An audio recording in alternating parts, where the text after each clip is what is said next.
does not matter. This man is an absolute machine with Mileena, but you can't discredit Revit. Regardless of their past, we're here to the final night where I'm sure they're both have been grinding and training for this.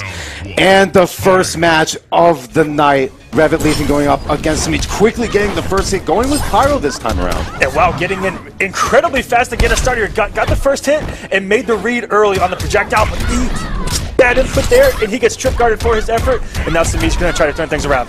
And the corner pressure, immediately going for that armor. Very smart to try and keep himself away from the corner for as long as possible. Using very nice meter usage there by Revetleafing, being able to switch the positions there, and now has all this space to work with. Oh, and a lot of respect, full screen. Semiij knows that. You saw very early, Revetleafing has that ability to teleport in fast, just as Mileena has as well. So the full screen game is going to be different. And wow, here we go. Semiij turning things around out of nowhere, it seems. And oh, that was so smart. I think he faded and tried to bait out Revetleafing trying to armor there. But Revit, it was able to hold on to a bar, so at least he has that going for him. That was so tricky. I have never seen Semiij do that. Go for a jumping punch immediately into EX Ethereal phase. Ooh. And it worked out perfectly. But Revetleafing not being phased, taking quick control of this second round here. And we're seeing that air superiority that Revit has been so known to do. He's so good at his mobility, both on and off the ground. And as quickly as round number one, Revit gets round number two. We just saw a raw roll from Semiij. This is the finale. This is a little bit of nerves, I think. I've never seen this man raw roll before. This man keeps it as safe as possible. Semiij is the epitome of a textbook playstyle. In all forms, on the ground, in the air. Oh my god, that conversion. There we go again, that juicy corner damage, switching positions. Wait a minute, he's not done yet. Look at that damage, 23%, and misses it. Oh, and this is Revit's turn, here we go. No fade to respect, but now he does. And now he has a life lead to work with. He's so close with Semiij getting the grab. It's not going to do it just yet. The match extended to get us started here in Season 2 finale. We get a match extended. Oh my gosh, guys. Everyone in that chat, you better be getting hype right now. Oh, misses the conversion. That was so crucial. Could have given them the first round. Semiij sitting in the driver's seat. So close to closing out the first round. Misses the conversion as well. Just gets that lower Julian, returns it again with the block and the punish. What is this sequence? What just happened? What are we witnessing, ladies and gentlemen? This is getting crazy. This man went for 3 drills in a row. The non-mix-up mix-up, but Semiij not falling for it, gets the punish. There was a huge scramble situation. The match extended probably blew both of their minds, our minds, everyone in the chat's minds. Whoa. What a way to get us started here. I think I'm pretty sure it's safe to say that's what we're going to be seeing. The rest of the night, that was probably the best way to start off the night. That game could have went either way, but I think Revit just had a little bit too many nerves there to kind of throw out that low drill. Ended up getting punished with Semiij having the presence of mind to just stay as calm as possible to get that, but that's a hell of a statement to say going into the set. Yeah, what a way to start us off. Revit looked really strong for how he's played Semiij this entire season. I mean, he looks ready for this matchup. And here we go, just trying to keep it as safe as possible. You see how well Revit uses that meter. Even though he's going for the EX Purple Dust, it's still a good use of meter management because it's safe. It keeps Mileena's pressure away from him. But even now, Semiij showing he doesn't need Bard to work against Revit. Taking quick control of this first round here, and that is going to be a clean punish for the first round. Something you have rarely seen here in the Kombat Cup is that drill punished accordingly. So Semiij has done his homework. He has been labbing for this man. And it now he's up 1-0 with a health lead. And oh, barely whipping, and what a punish from Semiij. This man's spacing is immaculate. And he's playing just as well. We're so used to seeing him. Oh, that could have been such a nice conversion. Here comes that juicy 23% as well. And I love how Revit is approaching the matchup. He stays up close, and once he feels like he's starting to lose control of that pressure, he just kind of steps back. What a read from Revit on that fade, and got out of there and still got the damage off the shroud. Great start, but wow, caught Revit swinging there. And Semiij one mix-up away, and he does have a fade, and we saw what happened before. Luckily, Revit baits it out. And he's so close, gets the quick power drill, and Revit quickly staying alive there. That was extremely risky, but you know what? It's that calculated craziness that we're so used to seeing from Revit. And I absolutely love the mix-up where he held that charged overhead so many times before already in this set and conditioned him to that overhead and got him with the low. Little gets that purple dust going. That damage is just sitting there waiting to be called out. Put me in, coach. Trying to get that quick 23%. But Semiij doing all this juicy pressure, spending the bar, keeping it safe, and keeping it his turn. Yeah, and he built so much bar off of spending the bar, but here we go. Revetleafing gets decent damage, 25. Tried to check him fast with that EX projectile, and what a conversion again from Semiij. This man never leaves damage on the screen. It's crazy. Every single hit that he connects is going to be able to get at least 28%. And we're seeing here just some beautiful zoning by Semiij. Almost uncharacteristic, but we're seeing there he knows he's going to have to take a different approach to this matchup. We've seen him day in and day out going for all the amount of pressure that Semiij has been known to do. You see there, he's still comfortable with sitting back. He knows he has no reason to go in on Revet. And Revet, even though those matches have been close, it seems to be that Pyro just hasn't been working out. I wouldn't be surprised if he went for a different variation, but he's going to stick with Pyro day in and day out, locking himself in for the remainder of the set. Now, here's to say that he can't do it. We don't need to repeat what happened in that first match. Exactly. He can easily be able to turn this in his favor. It could easily be 1-1 right now, ladies and gentlemen. Revet still playing out of his mind. He got one big drop early in that very first round of that second game, and then Semiij answered with a huge conversion of his own, and Revet just has to get comfortable here because Semiij playing incredibly well. That was such a smooth teleport, just getting out of the way just in time, but he's not going to be able to stay away from this damage. Luckily for him, Semiij with an uncharacteristic drop, but here's that pressure that we're talking about. He's going to be able to even out that life lead, almost in chip alone, but the conversion again! Getting all of this damage, gonna get the hard knockdown, jumps right over for some more pressure. Very nice use of that armor just to stay away from him. And we go up to 32%, so close, narrowly missing that whiff punish, but that is another punish. These whiffs by Revetleafing are, he's burying himself. All these drill kicks, I mean, you know, that's something he's not used to people punishing, I think. And that's something that's, you know, it's kind of in his hands. That's something he's used to getting away with, but Semiij having none of it right now. And he's playing so on point now. Revetleafing getting all this chunk of damage. He does so well early on, but then here we go. The story of the set. He gets this pressure. It almost seems like he's so antsy he's going to take that risk, and Semiij is smelling it a mile away. And now he's going to build extra bar, and he comes off all of it. I didn't even expect that. 2 fades in a row, and Revet does not have a breaker. He has to eat one more mix, or potentially armor here. Oh, and scouting out that armor. Revetleafing, no meter to work with. Still has the space. He just needs to stay calm, but that neutral jump punch is certainly the nail in the coffin, and it seems to be that history has repeated itself. Semiij is now taking it 3-0 over Revetleafing. That was exactly like it went almost throughout the season. In that first match, A variety of weeks being crowned champion alone outside of Dragon.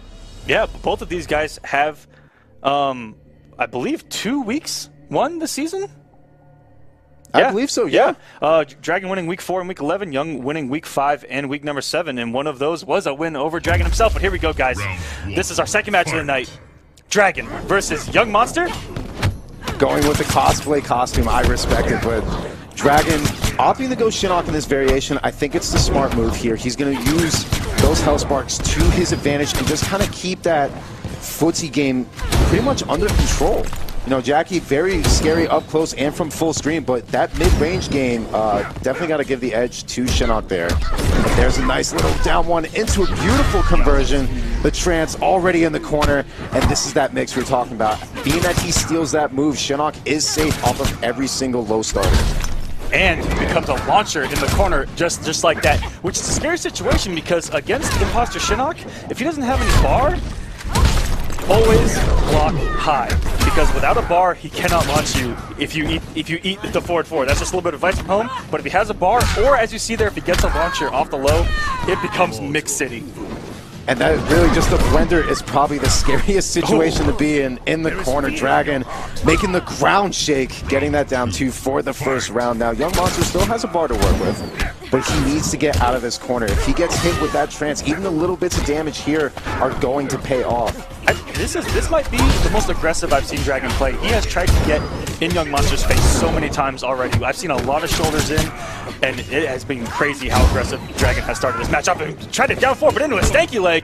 Yungmonster's got some control here. And that was a beautiful reverse grab to keep himself out of the corner and put that pressure more so on Yungmonster. Gonna spend the bar here and get a nice chunk of damage. Yungmonster opting to wait to see if he guesses wrong.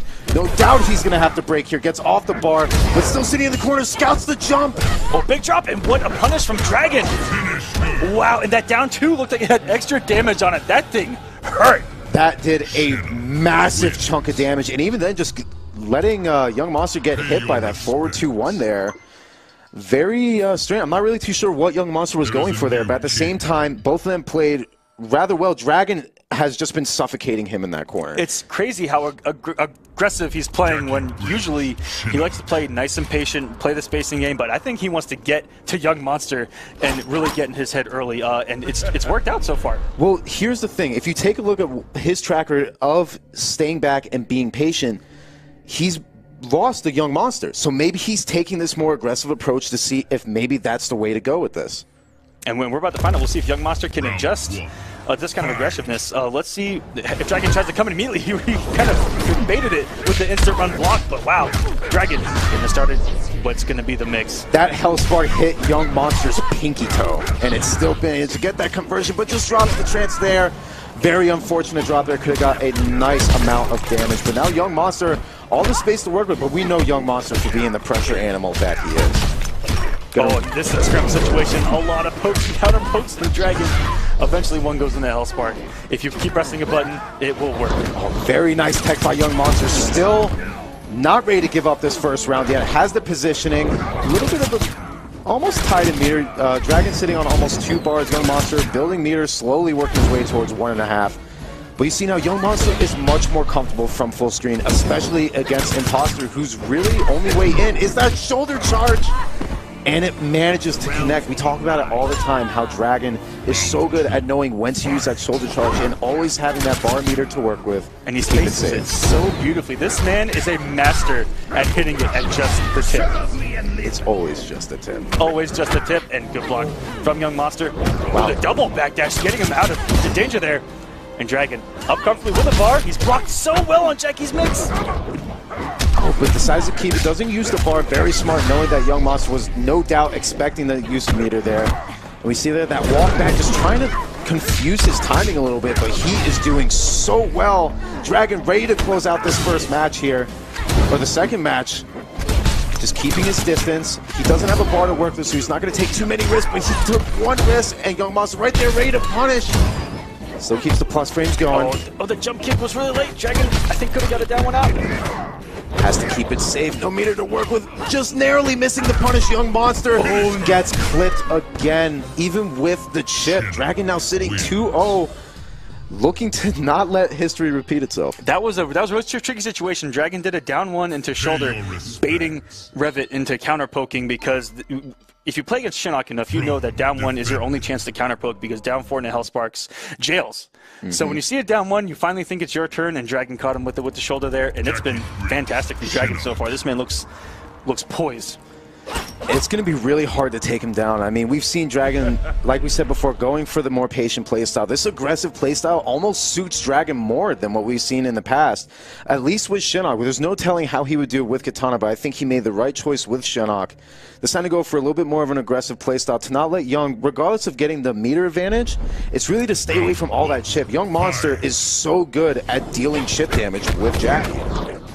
But being able to stay so aggressive kind of eliminates that ability to do that much damage. And there again, with the shoulder charge, quickly taking the first hit. Oh, but a beautiful punish by Yungmonster here. And kept it muteless. He wants this bar, he wants the launcher, he wants to keep it safe. Seeing all these staggers there. Yungmonster, no doubt, was looking to spend the bar, but luckily is just now trying to zone out Dragon, scouting out the teleport. That was beautiful. And what a conversion, and it just puts him in almost a position to push Dragon to the corner, but Dragon savagely throwing this man back towards the corner himself. Just keeping it safe, like we said, and spending both bars. Yungmonster gonna try and keep his meter here. Hopefully, if he can guess right, but Dragon goes for the grab, gets the quick 16% there, and Yungmonster is going to need to be very careful with his meter, but no punish! Oh, That was some mind games on top of mind games. He could have meter-burnt that shoulder, but even then, you should be able to get a poke in between, and that was just savage from Dragon. That he's sitting comfortable, and it's kind of scary. It's the will of the young man, dude. These are two youngins going at it, both of them with almost no meter to work with Yungmonster barely over a bar. But Dragon has just not given Young a chance to really do anything. The double backdash, we've seen it work a few times now for Dragon, just staying away from Jacqui's pressure. The potential mix, the potential big damage, Dragon has avoided it all. His spacing has been beautiful, even though he's maintained this aggressive style. Dragon is really showing that really the best offense is a good defense. It's kind of insane to watch for him to have such great defense and still be so aggressive at the same time. A couple trades there. Dragon looking to close it out, and the EX Hellsparks gonna clip Yungmonster, and that is a quick 3-0 for Dragon. I will tell you what. Looking at how Dragon just is really kind of like his second. Ooh. Oh, Cassie King. Tweedy giving us the bait here. This is 100% smoke and mirrors. There is no way he's going to go with any other character but possess Kenshi out of the gate. No way you want to be able to risk something like that going into the finals here. And Rewind going with Cassie wants to abuse that back one pressure against Kenshi. That woman is a footsie machine, and it is very hard for Kenshi to deal with it. I wonder if he does have a character to deal with that back one. And here we go. Bone Shaper at that. And he's going for the zoning playstyle. You know what? I respect it. Shinnok just has the normals that Kenshi doesn't to be able to deal with Cassie's range. Yo, getting that grab. Rewind making a quick clinic so far. And that's that suffocating pressure we've seen him use with Cassie. That win rate, looking to keep that one going. Immediately blowing up the shoulder. Rewind says, you know what? Trying to catch me off guard, but I am prepared early. You know what? It's an unfortunate drop, but at the same time, it still shows that he has a presence of mind. I'm not sure what he went for there. The back one in the normal front kick. Looking for an overcommitment. Trying to catch Tweedy pressing buttons. Not paying off. What a whip punish from Tweedy with forward four. Wow, and Tweedy really impressing me right now with the Shinnok gameplay. Oh, and a savage down two by Rewind to say, get off me, sir. Trying to chip him out, but just misjudges the health. And look, the EX glow kick having the gigantic forward hitbox for absolutely no reason. Great start here from Rewind. They're getting that down for the plus frames. Definitely in favor of Rewind right now. And he's really just going for that super aggressive playstyle, using the invincibility frames, saying, sir, it is still not your turn. But Tweedy opting for a different situation here. Gets the restand. He's going to decide to go for the maximum damage, and I like it because you know what? He's trying to keep Cassie away by any means necessary. Even if he has the life lead, he's more comfortable staying away from Cassie, and he's doing really well. Yeah, he's done a great job of keeping Rewind off him, but he has to be careful here. He has no meter. If Cassie gets in, look at all this bar that she is sitting on. And even that he had the idea, he wanted to go for the full conversion to be able to close it out, but he had such a nice life lead, he didn't even want to take the risk. He had no reason to, and he knows it. But now here's the issue. He has his back towards the corner. Rewind is sitting on a fully loaded gun. This man is loaded right now, and no NJP from Rewind. Went for an empty jump. Wow. Way to turn things around. And that was actually a trade in Tweedy's favor. No meter versus meter, and Tweedy turning things around. Big drop, though. Oh, but you know what? The recovery definitely going to be able to make it safe. But Rewind going for a interesting conversion. Still manages to drop it. Very unfortunate. But this is the pressure that we're talking about. This is what makes Cassie so dangerous. And he's on the verge of taking the first game of the set. Oh, and that stand one actually beat out the startup there from Tweedy. That could have gone either way. So unfortunate. Tweedy did have a breaker, but I don't even think that he realized what had happened until it had happened. It was so fast. And you know what? That's those young man reactions by Rewind to be able to just see that he was going for the stagger into the standing three and immediately hitting him with that 1-2-4. Whew, young man's game, Big D. Young man's game. Are we considered old? Are we ancient?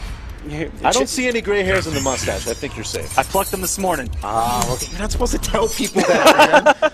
But either way, going back home, as you see here, going to possess Kenshi, maybe felt, but he did really well. He did very well, but you know what? Maybe it's at this point in the finals, regardless of whether it's double elimination or not, he wants to be able to stay in winners for as long as possible. And no doubt, it's very easy to say that he has put in the most work with Possess, but at the same time, you can almost feel it in the air that he hates this matchup. Yeah, well, and you know what? You kind of got that feeling when he started that round off with EX over it. He wanted that first bar. He wanted to start it away from Cassie, but such a huge start here from Rewind. Get him in the corner. With the knockdown, is he going to respect the bar? At this point, yeah, I would not have respected it whatsoever. Rewind is playing so well right now.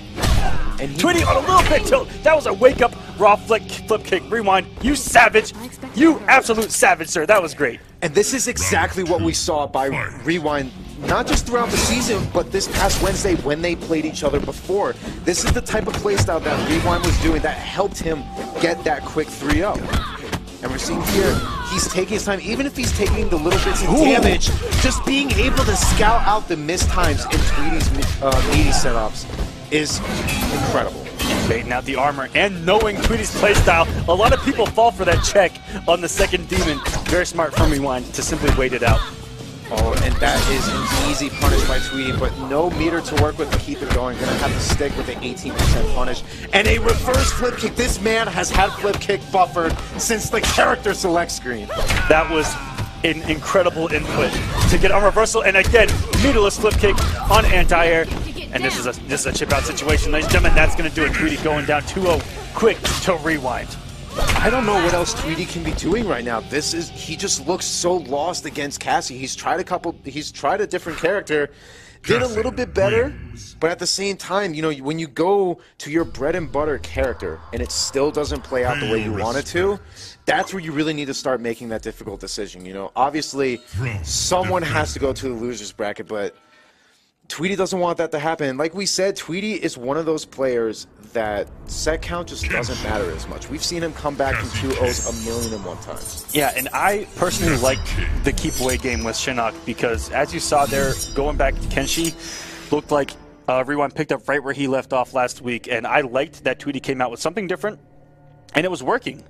So Tweedy may have just mentally checked out here. We'll see what happens, but we know Tweedy with this character can do some amazing things and some amazing comebacks. The comebacks are really the name of the game, but Rewind getting the first hit yet again. This guy has been on fire since the match even started. But now Tweedy gonna get a very nice chunk of damage finally. Probably one of the first combos we've had a chance to see as Kenshi. Those instant air gunshots gonna be able to help control that neutral. And really just the threat alone between that and Cassie's back one is kind of keeping Tweedy on the floor. Right there, Tweedy. You rarely see Tweedy respect anything when this man wakes up with a bar, but he actually respected back one there. And wow, Rewind getting things started. He's going to go for the guaranteed mix with the next punch here. He is. Now what's the mix? Gonna keep it simple and a reverse grab. That was probably the last thing Tweedy expected.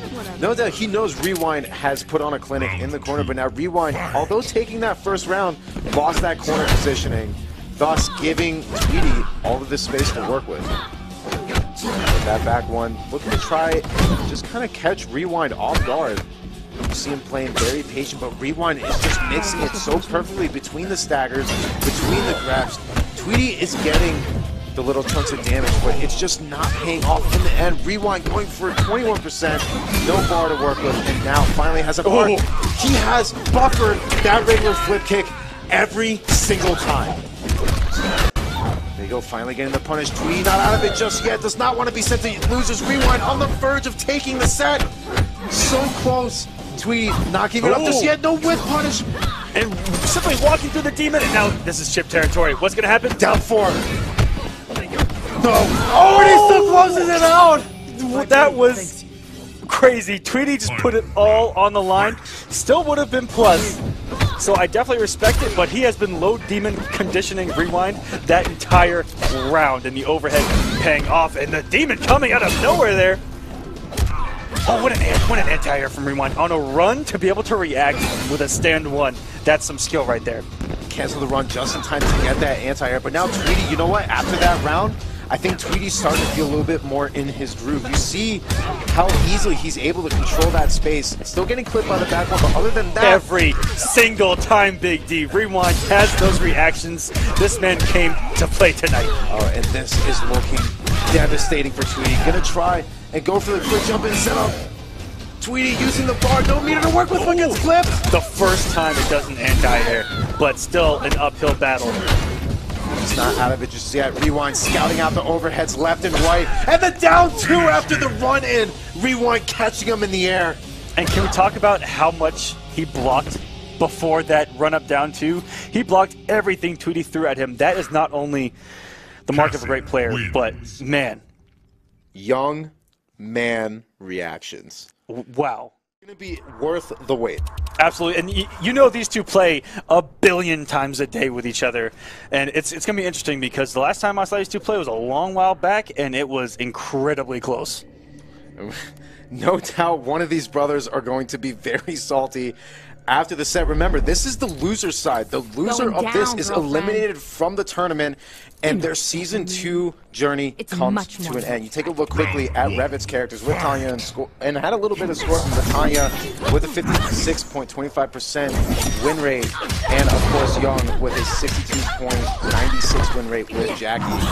Oh, and look at the walk back, using that incredibly fast walk back speed from Jacqui to just casually walk away from that drill kick. That was insane.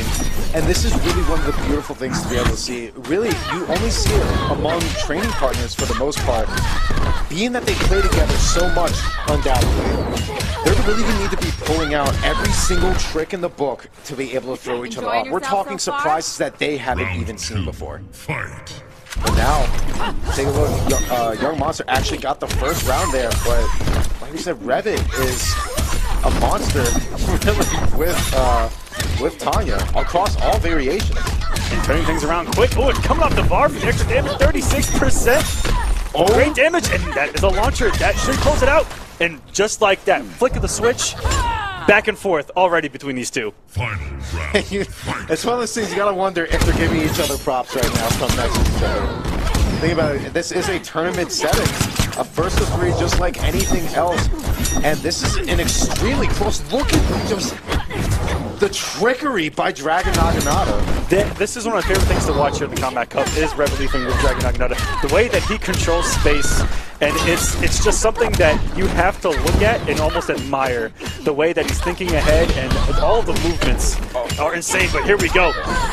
Jacqui doing her damage, knocking down in the corner, and doesn't respect a wake-up whatsoever. Does Yungmonster. A wake-up drill kick there could have turned things around and forced a breaker. But Yungmonster getting game number one here. And you know what? And it's almost, even though it went to the third round, Yungmonster really had control over most of those rounds. Revetleafing really came alive in that second round, answering back with a very strong little round of his own. But in that third round, that was all Yungmonster. Oh, and what a start from Revet here. Revet has had really good control of the mid-screen, but the only issue with this is that he keeps putting himself in the corner. You see here, finally being able to switch positions, keeping his back in the open space. No doubt that's where he needs to be, but Yungmonster disrespecting the meaty setup. That was beautiful. That is confidence right there. If you delay your wake-up through a meaty and you swing, the ball's on that man. And the knowledge to have played his brother probably that many times, and that was probably... What's scary is that was probably, you know, meant to be. And look at this interesting keep-away game. No doubt Revet was trying to stay away from with those teleports because he had the life lead. Now he has no choice but to go in the danger zone, and Yungmonster taking round number one narrowly. But Revetleafing has a little bit of a meter advantage, sitting on a fully loaded gun, while Yungmonster not too far behind. Savage now too in that mid-screen game. And here comes some juicy corner damage. Dragon Naginata not known for really that heavy damage, but 32% in this sort of fashion is definitely nothing to underrate. We're seeing now just kind of frantically trying to keep the turn in his favor, but now we've seen on the other side how Yungmonster can do some massive damage in the corner. Revet knowing that, going for the reverse grab and taking round number two yet again. Both of these guys awful close to both having X-Ray. Yungmonster already there, and wow! Coming off 2 bars, going for some big damage, 39%. But a quick wake up from Yungmonster to reverse the positioning, and Revet just getting out of the corner for free there with the wake up kick. And Racino, this is exactly what we were talking about before. Revet has the life lead. Oh, he goes in and gets hit with that whiff punish. Now Yungmonster still has the positioning to work with. Revet needs to stay away from the corner, and that is not the way to do it. He is now off his meter, and now doesn't have the life lead. He has to go in, but that is not the way to do it. Getting clipped by that jump, Yungmonster on the verge and closing it out in style. And we finally get to see a quick start into the player select. We never get to see that in an online tournament. Exactly, you have to wait for it to go back to character select. And that was a scary situation for Revet because that would have chipped out no matter what on block. And Revet had to do something to try to get out of there. And you know what? There's not much you can do when that forward one's coming. That is a mid-mid. I mean, a wake-up drill kick maybe might be fast enough the way that he tried to meaty that. But do you see what just happened on the screen? A Jacqui mirror. You can only imagine what they're saying to each other right now. You know they have to be saying something. Not only Jacqui mirror, full auto mirror. Full auto mirror, and what a whip punish to start us out from Revet with Young's character. You can imagine the amount of salt if he actually gets away with it, but Yungmonster is doing extremely well right now. There you go, trying to get something started there, but a quick drop. You can obviously tell that he's not as comfortable with Jacqui as he is with Tanya. But being that he's down 2-0, this is his lock for the remainder of the set. A beautiful hit conversion, trying to get as much damage as possible. Unfortunate drop at the end, but he still has the life lead to work with. And Revetleafing lead now. Oh, he didn't commit to a 1-2-1-2, and there's no reason whatsoever not to do 1-2-1-2. He gets hit, nice block. It's still getting the plus twist, but misses the anti-air. Should have just got that down 2. No doubt would have helped him take that round, but now Yungmonster sitting on set point, looking to eliminate his brother in the online-offline set. There we go. Revetleafing getting thrown into the corner. The reset, using the bar, and it proves to be successful. Here comes another juicy setup, but just misses it. Spending that bar to stay far away from that dangerous damage. And a great conversion here from Revet. It's almost as if he knows what this character is about. It's weird. It's like he's seen someone play the character before. Yeah, all the time. Big drop, though. And luckily, Jacqui's limbs not enough there, and it dropped the conversion again. Anything can happen now. Not like this. You do not want to drop that conversion and stop yourself from taking a round. It got 1 bullet. That's all he needed was 1 bullet there through the EX rocket, and Revet staying alive as best he can right now. If he was only a few frames off, that would have cost him the entire set. You see him now just kind of trading bullets there. But another drop that Revet needs to pick up the execution here if he wants to take not even this game, not even the set, but just the game alone. Look at how much mix Yungmonster is throwing right now. And back into the corner, here we go. Wait a minute, Revet coming to life. Look at all this damage, going for the EX grab for the and reset. Full run. Going for the grab, unbreakable damage. Ducks the grab. I don't believe it. Oh Look at my that. gosh, ladies and gentlemen. Revetleafing, the quick micro reads at the end there were kind of, and I say kind of, they were kind of ridiculous. Now we need to talk about something real quick. Revet was on the verge of being eliminated. Now, watch mirroring. this. Watch Yungmonster pick Tanya. But what does that say for his brother to take him off Just his main? like that. So is that what they're doing? I This has become a moral. I actually have known that they play each other's characters on the regular. And so we get a little bit of a treat here, guys. This is the most savage thing you will ever see between 2 brothers that play the game. Now keep in mind, without the HUD being there, know that Yungmonster is playing Pyro and Revet is playing Jacqui. Who would have thought? I never would have thought I've seen this in a million years. But even now, Revetleafing is making good use of that absorption, that full auto can work with, running all the way in with a whiff punish. Revetleafing getting some damage, but still does not have the life lead to work with, even after that follow-up. Gets the missile, but unfortunately just missing. Here comes Young. The purple dust still ready to go. Oh, it was such a great back, and it looked like it comboed. Wait a minute. Oh, it doesn't get away from that one, though. And now they're back to full screen, which is where Yungmonster has been winning this match against full auto of all characters. Yungmonster still sitting on set point, but Revetleafing not ready to give it up just yet. It's still looking to at least take this to the third round. Doing relatively well, but he has no leader to work with. Yungmonster has been amazing. Oh, that is a massive, massive, massive punish. Oh, just barely clipping him there. Unfortunate for Yungmonster, no follow-up can be made. You see just kind of a scramble here. Gets hit by the fully charged. Huge damage! Sent right back, but wow, just like that. Just like that. Yungmonster taking it with the reverse character switch. Offline. That was offline. That was an offline set that now Yungmonster took over Revetleafing, and Young will advance on into the losers bracket. So Revetleafing, an unfortunate way to go, but his... Okay. So tune in to our Twitter at all times, really, but especially later. I think we might, there might be a little something there in store for everyone. We really like our Twitter. We do like our Twitter, but until that time, we got ourselves a match. Finally, we got SonicFox versus iLuusions. And like we said, this is going to be really anyone's set. We're seeing them go out of the gate with their respective mains for the most part. iLuusions with one of the scariest Stand 3 anti-air. Never in my life, in the glory of all that is Atlantis, have I seen a Stand 3 come out of Quan and hit somebody. Oh, and there's that hard knockout. That's going to be extremely hard to deal with. iLuusions needs to get that portal into play so he can stay away from Sector's insane zoning game. Oh, gets clipped by the 1-2. No doubt iLuusions going for the full damage into the hard knockdown to put that portal into play. Dashes forward, pushing him a little bit more towards the corner, but doesn't have that armor to work with for the next few seconds. Misjudged the timing. Oh, what? Oh, anything can happen here, and that is going to be close to death. I'm not too sure this BNB will do it. He does get the jump over, though, which is the damage. No, he dropped it! No. SonicFox didn't confirm anything. They already hit him in the ground! What? He wasn't even on the screen! What? He was not even on the screen. iLuusions, no doubt, had a sigh of relief there. iLuusions tried to go with the meter burn portal there, trying to get rid of some of that meter that Fox has to work with. Doesn't get the meter burn portal into play, but at the same time still gets that nice conversion. And here comes that armor portal. After seeing Skydrop hit all the way through the ground, should we really buff Skydrop? I don't even know anymore.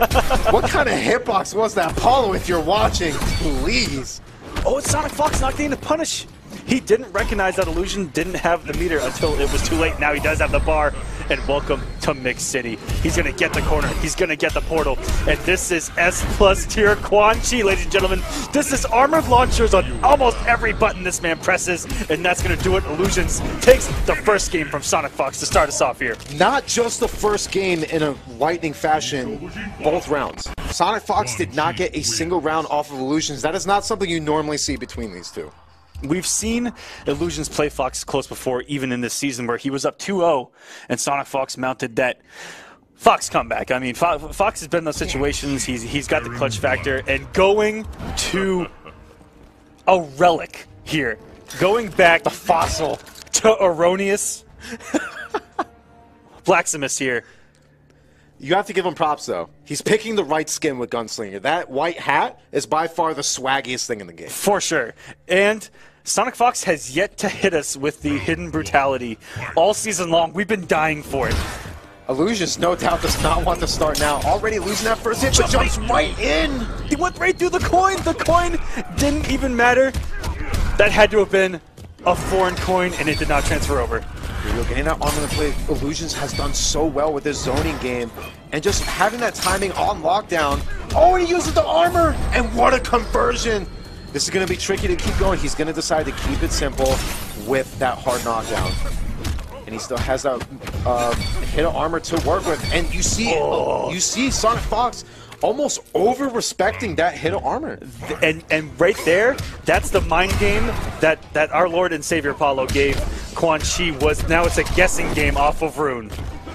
And Fox finally showing some signs of life for almost the first time in this entire set now. iLuusions is almost out of the portal, but he's going to try and keep something going, but another miss with punish.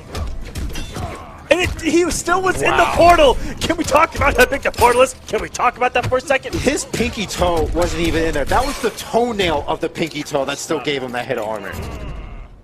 Please. Please. Paulo, Where are you, man? Still gets that hit of armor. iLuusions has been throwing out those portals in the most unsafe fashion these past 2 rounds. That's something that he has to adjust, and overcommitting for once. Wow, and just picking up right where he left off. iLuusions, seems like he's kind of falling apart here. He needs to be very careful, especially with the meter use. Oh, and counterpoke. He has to break here. But he has no meter to break, and that's going to do it. Are we going to see the brutality? Wait, is this what... Maybe he heard you. Maybe he heard you. Brutality. Wait for it. Enjoy that one. We're waiting. Where's the crow? What a tease. Back in 1990. What a tease. That's where the crow is, because we ain't getting it tonight. Arguably, I don't even want to give him that win. He did not even give us the crow. I know he hears us. So, Fox, I know you hear us. I think it's off the regular throw.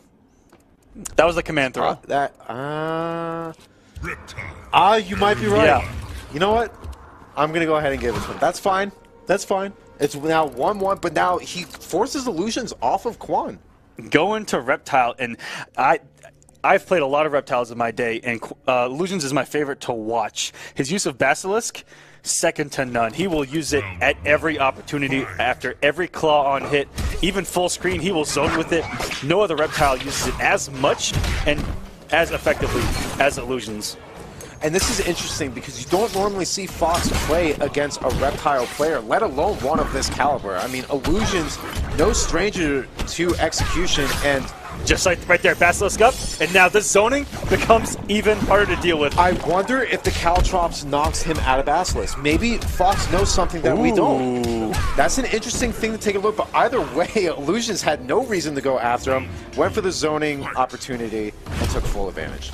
Taking in the first round, showing that Reptile is now a pretty interesting pick against Fox. But this is one of those things that we have to go back to. Both these guys have a wide variety of characters to choose from. Who is Fox going to use if he goes down as Erron Black? But he's not even thinking about that right now. Gets a nice little, a nice juicy corner combo. Now, even though he's out of match right now. Now, listen to me. SonicFox with this character is the most clutch thing I've ever seen in Mortal Kombat X. I mean, he has an achievement named after him. Trust me, guys. I was there from the beginning. In person, this man with Erron Black has mounted some of the greatest comebacks that you will ever witness. And I will never count out this man with Erron Black. And that was so smart by SonicFox. He canceled the gunman stance because he knew that the pistol shots were not going to actually chip out. So he goes for it one more time and then guaranteeing the chip. Breaks the forward 4 slide. I'm not sure if that was intended. What a whip punishing conversion from SonicFox. This is getting scary. iLuusions back to the corner. If iLuusions wants to get back into this game, he needs to get out of that corner right now. Down 4 straight out of the 4-4 slide again. Letting Fox respect that the Basilisk, but what a block! He who knew blocks that. He knew. He said iLuusions. I've seen it before. I've watched the archives, okay? I went to youtube.com/streamyvids. I've seen you do forward 4 slide multiple times before while you're in Basilisk. That is a launcher. That's a whip punish from iLuusions. He's up 2-1 now on SonicFox, 1 game away from sending Fox to losers here in round 1 of our Season 2 finale, top 8. And Fox is actually sticking with Erron Black. I didn't think that was going to be the call to make here, but you know what? Maybe he needed a match to adjust the Reptile.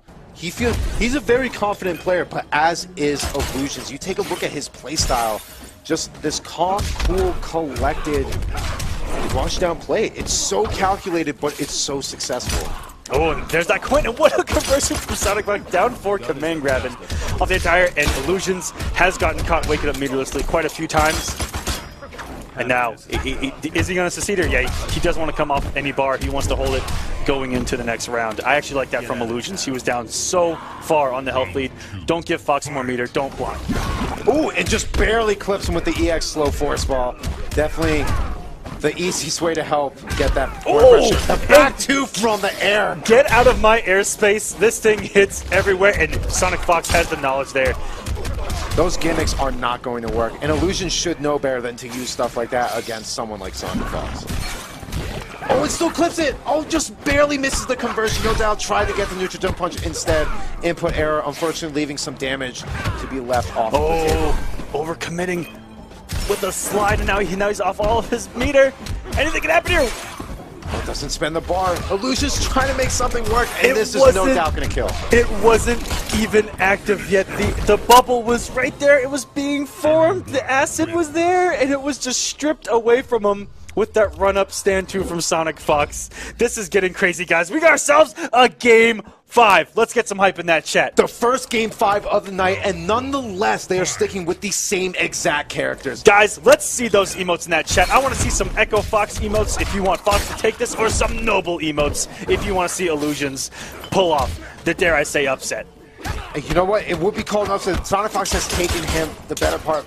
Most, if not every single time they've met, and here comes Fox with some beautiful max damage corner combo here.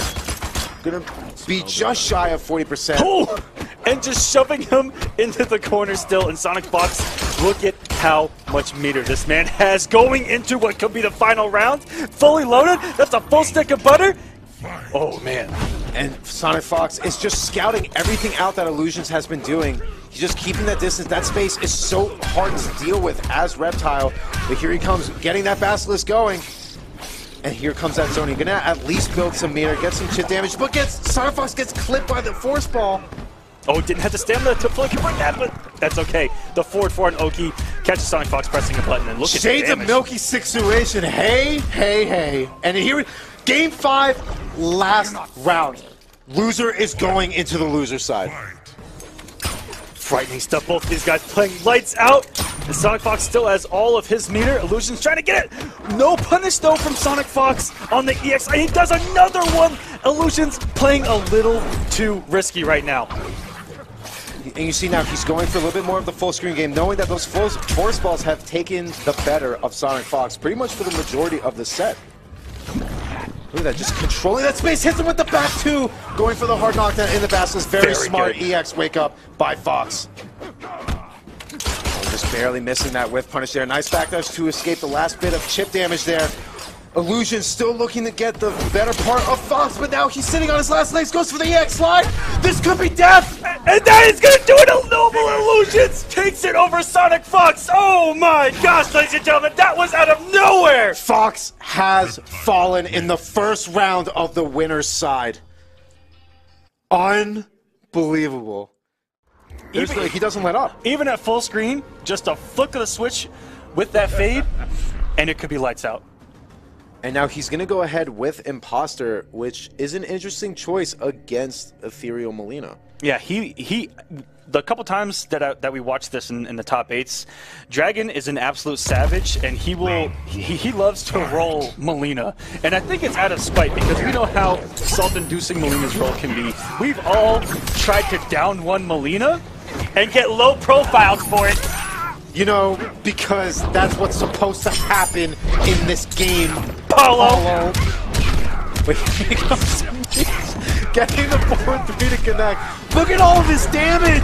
45%. That's some big girl damage if I've ever seen one. Dragon trying to reverse some kind of momentum with that Savage down 2, but the damage had already been done.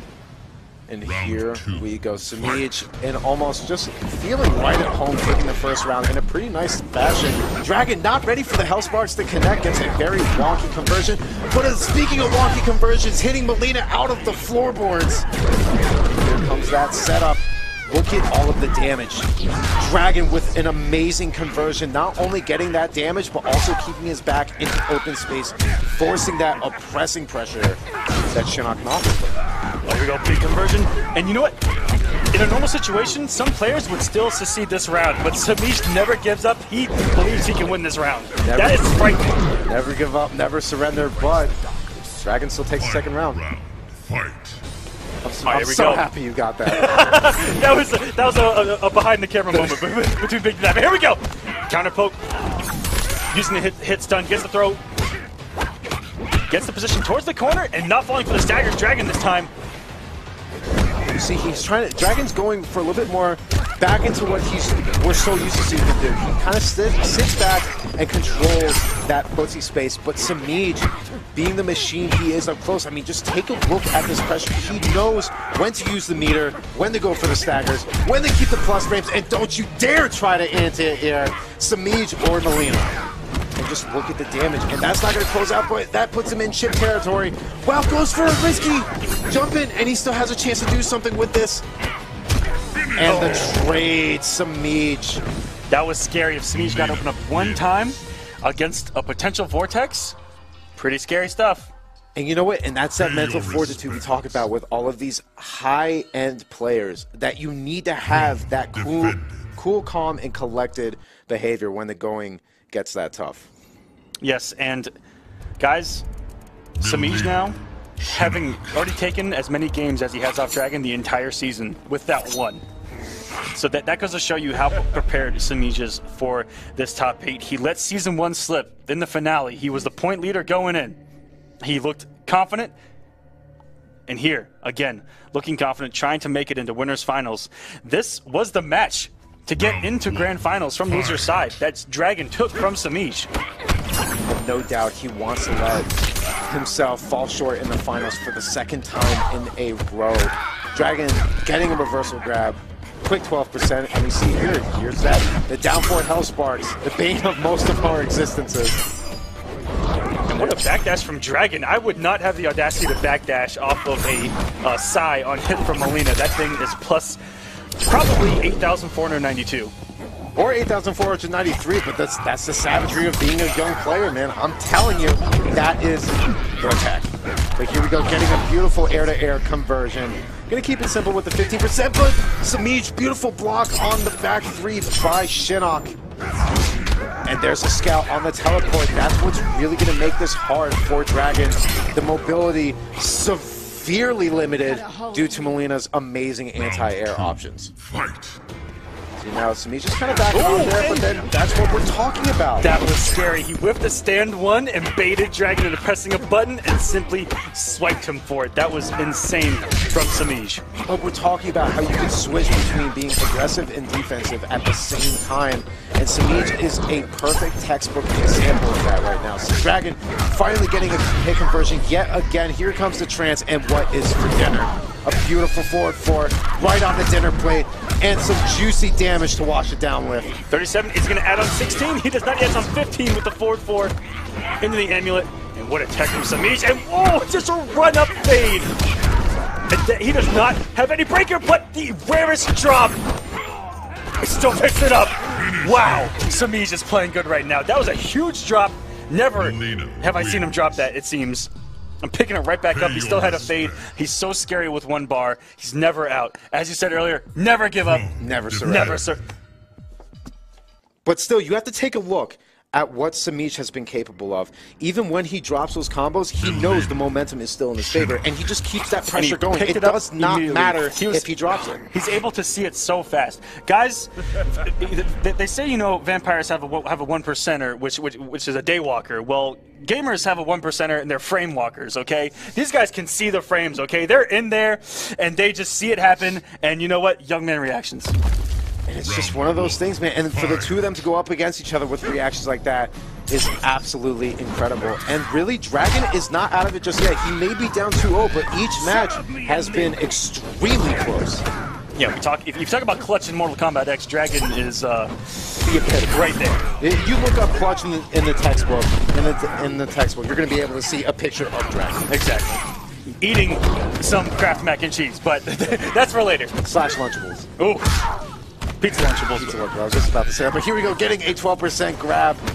And Semiij has just been so on point with these blocks. The fuzzing, you know, just by looking at that, he's been practicing it. No, not afraid of Dragon's wake up whatsoever. But Dragon picking it up, and is he going to jump over? No, I half expect him to try to reverse the positioning, but catches Semiij, not watching his feet. You gotta watch your toes, young man. You see here, just ducking under it, try not to give Semiij any more meter than he has to work with. We've seen here, it's getting down to the wire. A beautiful tack on the grab by Semiij. And then just a beautiful hit confirm, seeing that Dragon let go and block during, expecting a stagger, and Semiij now sitting on set point. He only, the window there to hit confirm, again. Those young man reactions. I mean, the first part was blocked, and to see the second and third part of that string hit, oh. Go to reversal grab. Now Semiij has that corner pressure to work with. Dragon just dashing up and going for a back 3, and it actually connects for perhaps the first time this set. Deciding not to spend the meter, very smart choice, knowing that Semiij isn't really in a position to really risk it right now, but he goes for it anyway, and this time Dragon there with the punish, unfortunate drop. Oh, and there's no low profile in that bad boy. coming in hot. Yo, that trance pretty much virtually safe from that range. It hits him with it this time.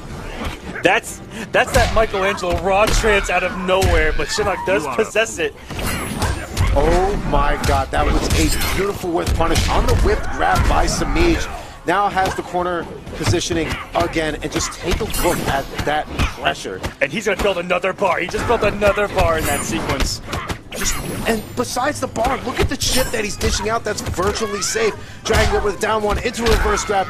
Looking to close out this round, but Semiij can still close out this set right now. Going for a little bit more. Oh my god! Just the tip of the shoulder. The Dragon special. Semiij had nowhere else to go. There was no more space left on the screen. Back was literally to the wall. Shoulder wasn't up. On the very tip of that shoulder pad by Shinnok, still connected. And that really kept Dragon in this set right now. He could very easily put himself in a position to take this game. But Semiij obviously going to do everything in his power not to let that happen. And take a look at all of that damage. Already spent a bar, about to have another one to work with. And there it is. Beautiful blocks by Dragon on that forward three. Oh my god! What just happened? The meter burn track down the fade. Now we've pretty much seen everything. I mean, it just never ceases to amaze me. You see players like this wait a minute. As long as Semiij has one. And wow, what a turnaround. Beautiful tech by Dragon. He's not out of it just yet. Just slowly ticking away here. The down two off of the instant recovery of Mileena's down one. And Semiij taking it 3-0 over Dragon. Again, Dragon has dominated this. Everybody caught that, but to have a win rate better than SonicFox by a little bit over 1%. And like we said, this is the first time these two are going up against each other, so there's really no telling what we're going to be expecting to see, regardless, even more so, what they're expecting from each other. Yep. Now, obviously, these two have seen each other play, but they have yet to experience it firsthand, and that's what we're about to see right now. Fox getting hit by the overhead, but answering back with a normal flip kick, but no follow-up. And this is going to be interesting, because Fox is going Hollywood Cassie. Who did Tweedy lose to? Hollywood Cassie. Exactly. But this is an extremely different outcome so far from Tweedy. And this is going to be, oh my god, that down two. And the inputs from SonicFox were not where he wanted them. He got a raw flip kick wake up into an interactable log toss. Oh, and that back one eating up Kenshi's down four. Very smart by SonicFox. Just trying to stay in there and deal as much pressure to Tweedy as possible. But this is all that mix that he's good for. Besides that, Tweedy just casually trying to spend the bar, or build up a bar there. Ooh, and I actually like that check from Tweedy on SonicFox's approach, but SonicFox says, oh well, I'm still going to remain aggressive. And the down three, no doubt, would have followed into a flip kick if necessary. SonicFox answering back with the second round and has a full stick of butter to work with. Tweedy almost sitting on 2 bars. Kenshi, no stranger. Oh my god, a beautiful down one. Anti-up, but unfortunately no conversion. And there's that flip kick that gave Tweedy so many problems the last time he ran into Cassie earlier tonight. Beautiful blocks on that forward 3-4 there. Yeah, we praised Rewind for his inputs on Cassie, but can we talk about SonicFox as well? And SonicFox, wow, everything working for him. Just needs one more hit, whipping, and the meterless flip kick. Everything that Rewind did, SonicFox did as well, and even added on to it, SonicFox, we know, has some clutch situations with that EX nut punch going through the armor. They're not taking any damage, giving her some hit advantage. And SonicFox, even though there is a new king. Maybe uncomfortable there in round number 1. Absolutely. Got some bad inputs, but picked it right back up, and SonicFox now up 1-0 on Tweedy in the first round of losers. And it goes right back to what we were talking about before. These two have never met, so it's really going to take a little bit to kind of feel each other out as far as their play style. But now Tweedy's going to try and keep Fox on edge, makes the switch to Bone Shaper Shinnok, but this could actually hurt him more than help him, considering that Fox not only has a little bit of a Shinnok, but has played some of the best Shinnok players in the world, no doubt. The saga, the never-ending saga between him and Dragon, he's had his fair share. But Tweedy with the Bone Shaper. Yep, him versus Dragon, him v DJT, him v Wound Cowboy. There's a lot of SonicFox versus Shinnok throughout the ages, especially Bone Shaper. That laundry list of experience in this matchup could help him, but Tweedy, beautiful scout on that wake up there.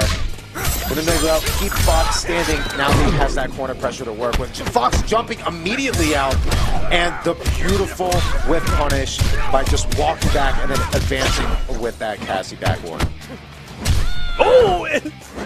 Reversal overhead from Tweedy. This is what is happening. Keeping it unbreakable. Tweedy doesn't want Fox to mount a comeback. I don't know what he tried going for there. That might have been the read and a half, the most godlike thing we've ever seen, if it worked. SonicFox I think he just reacted to movement, but Tweedy must have breathed. This is not Dragon, and whereas Dragon would have been in that perfect range for the tip to hit, and SonicFox I think was ready for it. Wow, can we talk about that 2-4-2 trip guard right there? That was beautiful, beautiful by SonicFox. Getting some of that pressure. Oh, and there's nowhere to go. You're back into the corner, and Tweedy gonna hold on to this meter going into the final round of game number 2. No doubt, really the only option at that point. But now they're both sitting virtually. That is a huge risk. Not the way you want to start at round number 3. Keeping him full screen away. Tweedy really been kind of opting for more of a zoning playstyle here, and it seems to be working out very well. SonicFox gonna hold on to his meter just in case. But really, Tweedy opting to go in. Now, this is trouble. He just put himself in the corner with no breaker to work with. And jumping with the most active thing that he could so he could try to negate an anti-air attempt from Cassie, and whipping a forward 4. That's a no-no. SonicFox all over it, and now he can literally mix this man to death if he dare chooses to, and he does. 18% safe. And here we go. This is how it all started when Tweedy put himself in the corner. Could have avoided all of that and the flip kick. And just like that, Fox steals that round away. I mean, I am talking Tweedy was already thinking about the next match and then lost it. That was insane. And guys, again, Tweedy with this Bone Shaper pick, really close game. I say stick to it. He didn't stick to it before. I don't think that he trusted his gut enough. I think that he needs to stick this out with Bone Shaper, because if he reverts back to Kenshi, it could be what we've seen for, what is that, 3 straight games now, Cassie v Kenshi, which is 100%. Just a roller coaster of pain. He is going to stick with Bone Shaper Shinnok. It's the right call. If he didn't put his own nail in the coffin by putting himself in that corner, he would have taken that game and it would have been a 1-1 tie. But now SonicFox sitting on set point in loser's side. Yes. Tweedy on the verge of going 0-2 here in the winter final, here in the season final. And starting off with a back one to open up Tweedy, and what a savage check from Tweedy in plus range. Whoa. Tweedy just putting on this clinical pressure and really getting the meter, but he's going to hold on to the meter, almost just kind of feeling here, taking this damage in stride. And a neutral jump punch. Now Tweedy decides to break. He has a hell of a mountain to climb right now. He's going to do his best. Oh, clips Fox with the back 3. Nice chunk of damage, but now he has no meter to work with, no doubt. Gonna try and bait SonicFox out here. Down 4, low profiling that jump in just by that narrow skin. And these are the most instant air guns that you will see. Those are crisp. And what a reaction from Fox on the approach from Tweedy, and not to get clipped on that down 4, as a Tweedy would have approached with a forward 4 just out of range, probably would have beaten that down 4. But Tweedy overcommitting on the run to get right on Fox, eats that down 4, eats the plus frames, eats the pressure afterwards. Tweedy gets some damage. He always seems to start out relatively well in the beginning of the round, and Fox just baiting out everything he dishes out. There's a plus frame, disrespecting him, and Fox is staying patient. He knows he doesn't have to take the risk right now. He has the meter lead, has the life lead, but now Tweedy's sitting with that corner pressure, but the miss! Unfortunate drop on that conversion there. And another empty jump in into the 2-4-2. Huge damage. Tweedy, no meter to break. Fox going for the chip, and the flip kick is going to do it. He eliminates Tweedy in the Season 2 Finals, 3-0. And that's just really an unfortunate way to go out. Tweedy, one of the monsters of the Season 2 here in the Kombat Club. Absolutely. And it's a shame that when you get into the first round of losers and your opponent is SonicFox. Like we said, there is just no way out here. There's third place sitting there with $700. Fourth and fifth place or fourth place, excuse me, getting 400, fifth place getting 100, and sixth place also with $100. So if you make it into the top 6, you're already in the money. You're getting paid. Imagine what you could do. $1,500 for first place. $1,500. Imagine if the stakes were raised. But here we go into round number 1 of the set. iLuusions is going to stick with Sorcerer Quan and Rewind, going with Flame Fist Liu Kang. He has a great win record with Flame Fist, and he wants to just pressure this man to death, and already going to get some huge damage as that Flame Fist is already active, and oh my gosh, 39%. And the beautiful chip damage to follow up with. iLuusions blinked, and he's already looking at like an 80% deficit. But gets the clean jump in. Here comes some really nice... Oh no, he keeps it simple. I cannot believe that he gets the 4-4. The mix is so real, and the dream alive as iLuusions narrowly taking round number 1. Round 2. Not only getting that round 1, has the corner to work with. Oh, very nice hit conversion by Rewind. And this is just the type of player that Rewind is. He can convert off of almost everything. There we go. What a run-in and catching that portal. That was insane from Rewind. I don't know if it was a reaction or what, but the moment that you see those hands start to twist, you've got to run in and check this man, especially with Liu Kang, where you have an armor shredding normal. And you know what? And I like the idea of him going Flame Fist. It's just Liu Kang in general. That back one is going to eat up all of Quan's armor whenever that portal is in play. Wow, and just what's happening. You see there, that back one going to be an absolute wonder here in this matchup. And Rewind takes round number 2 pretty much. I wouldn't say with ease, but it was a little bit more comfortable with him. He's still sitting on a bar to work with iLuusions. Oh, that is not how you want to start. Lucky for him, Rewind with probably definitely a very unfortunate punish. Yeah, he had him cornered if he would have activated Flame Fist, and another huge risk from iLuusions. What recovery! Oh, and the 50-50 with everything on the line, iLuusions would have been on life alert if he would have gotten punished there. There you go, beautiful 35% meterless. The portal is in play. Gonna be able... Whoa, the hitbox! What in tarnation just happened? That hit everywhere! What? It didn't actually hit him, but it actually hit him. Holy hitbox. Now, he's not gonna be phased. Rewind still sitting in a pretty good position. Armoring right through it, on the verge of helping to take it, but here comes that really tricky zoning, and there's a punish, the 1-2, narrowly closing out game number 1. This is, I'm going to say, a extremely even matchup so far. This has been crazy, and iLuusions has been getting by the skin of his teeth. It has been so close. Wow. This is hard to say, man. He's going to go straight back into it with Flame Fist Liu Kang. I think it's the right call. The idea on paper is helping him out, but iLuusions playing so well right now. And just the meter management, I think, is really what's helping him out the most. He knows when to meter burn the room, when to keep the meter, and all of these jump and punch conversions are really just making quick work of Rewind right now. The armor portal comes into play. And there's that juicy zoning. He's going to take his time. Obviously, none of us want anything to do with that pressure. Rewind got caught in just a respect bubble there as he was staring at a money pit of armor that was raining on Quan. And iLuusions, seeing that respect, running up, catching him with the low, bringing him to this corner, and just mauling him to death. Wow, with a flawless... That is definitely the mayo on the chicken sandwich. That was a savage indeed. So he's going for the breaker. Oh, it doesn't let the back 3 connect. Very smart by Rewind, but still manages to get hit. Unfortunate drop, but opening him up with these mixes. Oh, great down 2 from Rewind. And gets Quan full screen without a portal up. And you have to keep checking. You don't want him to get that portal up. That is where Rewind has fallen apart with a backdash on the meter burn.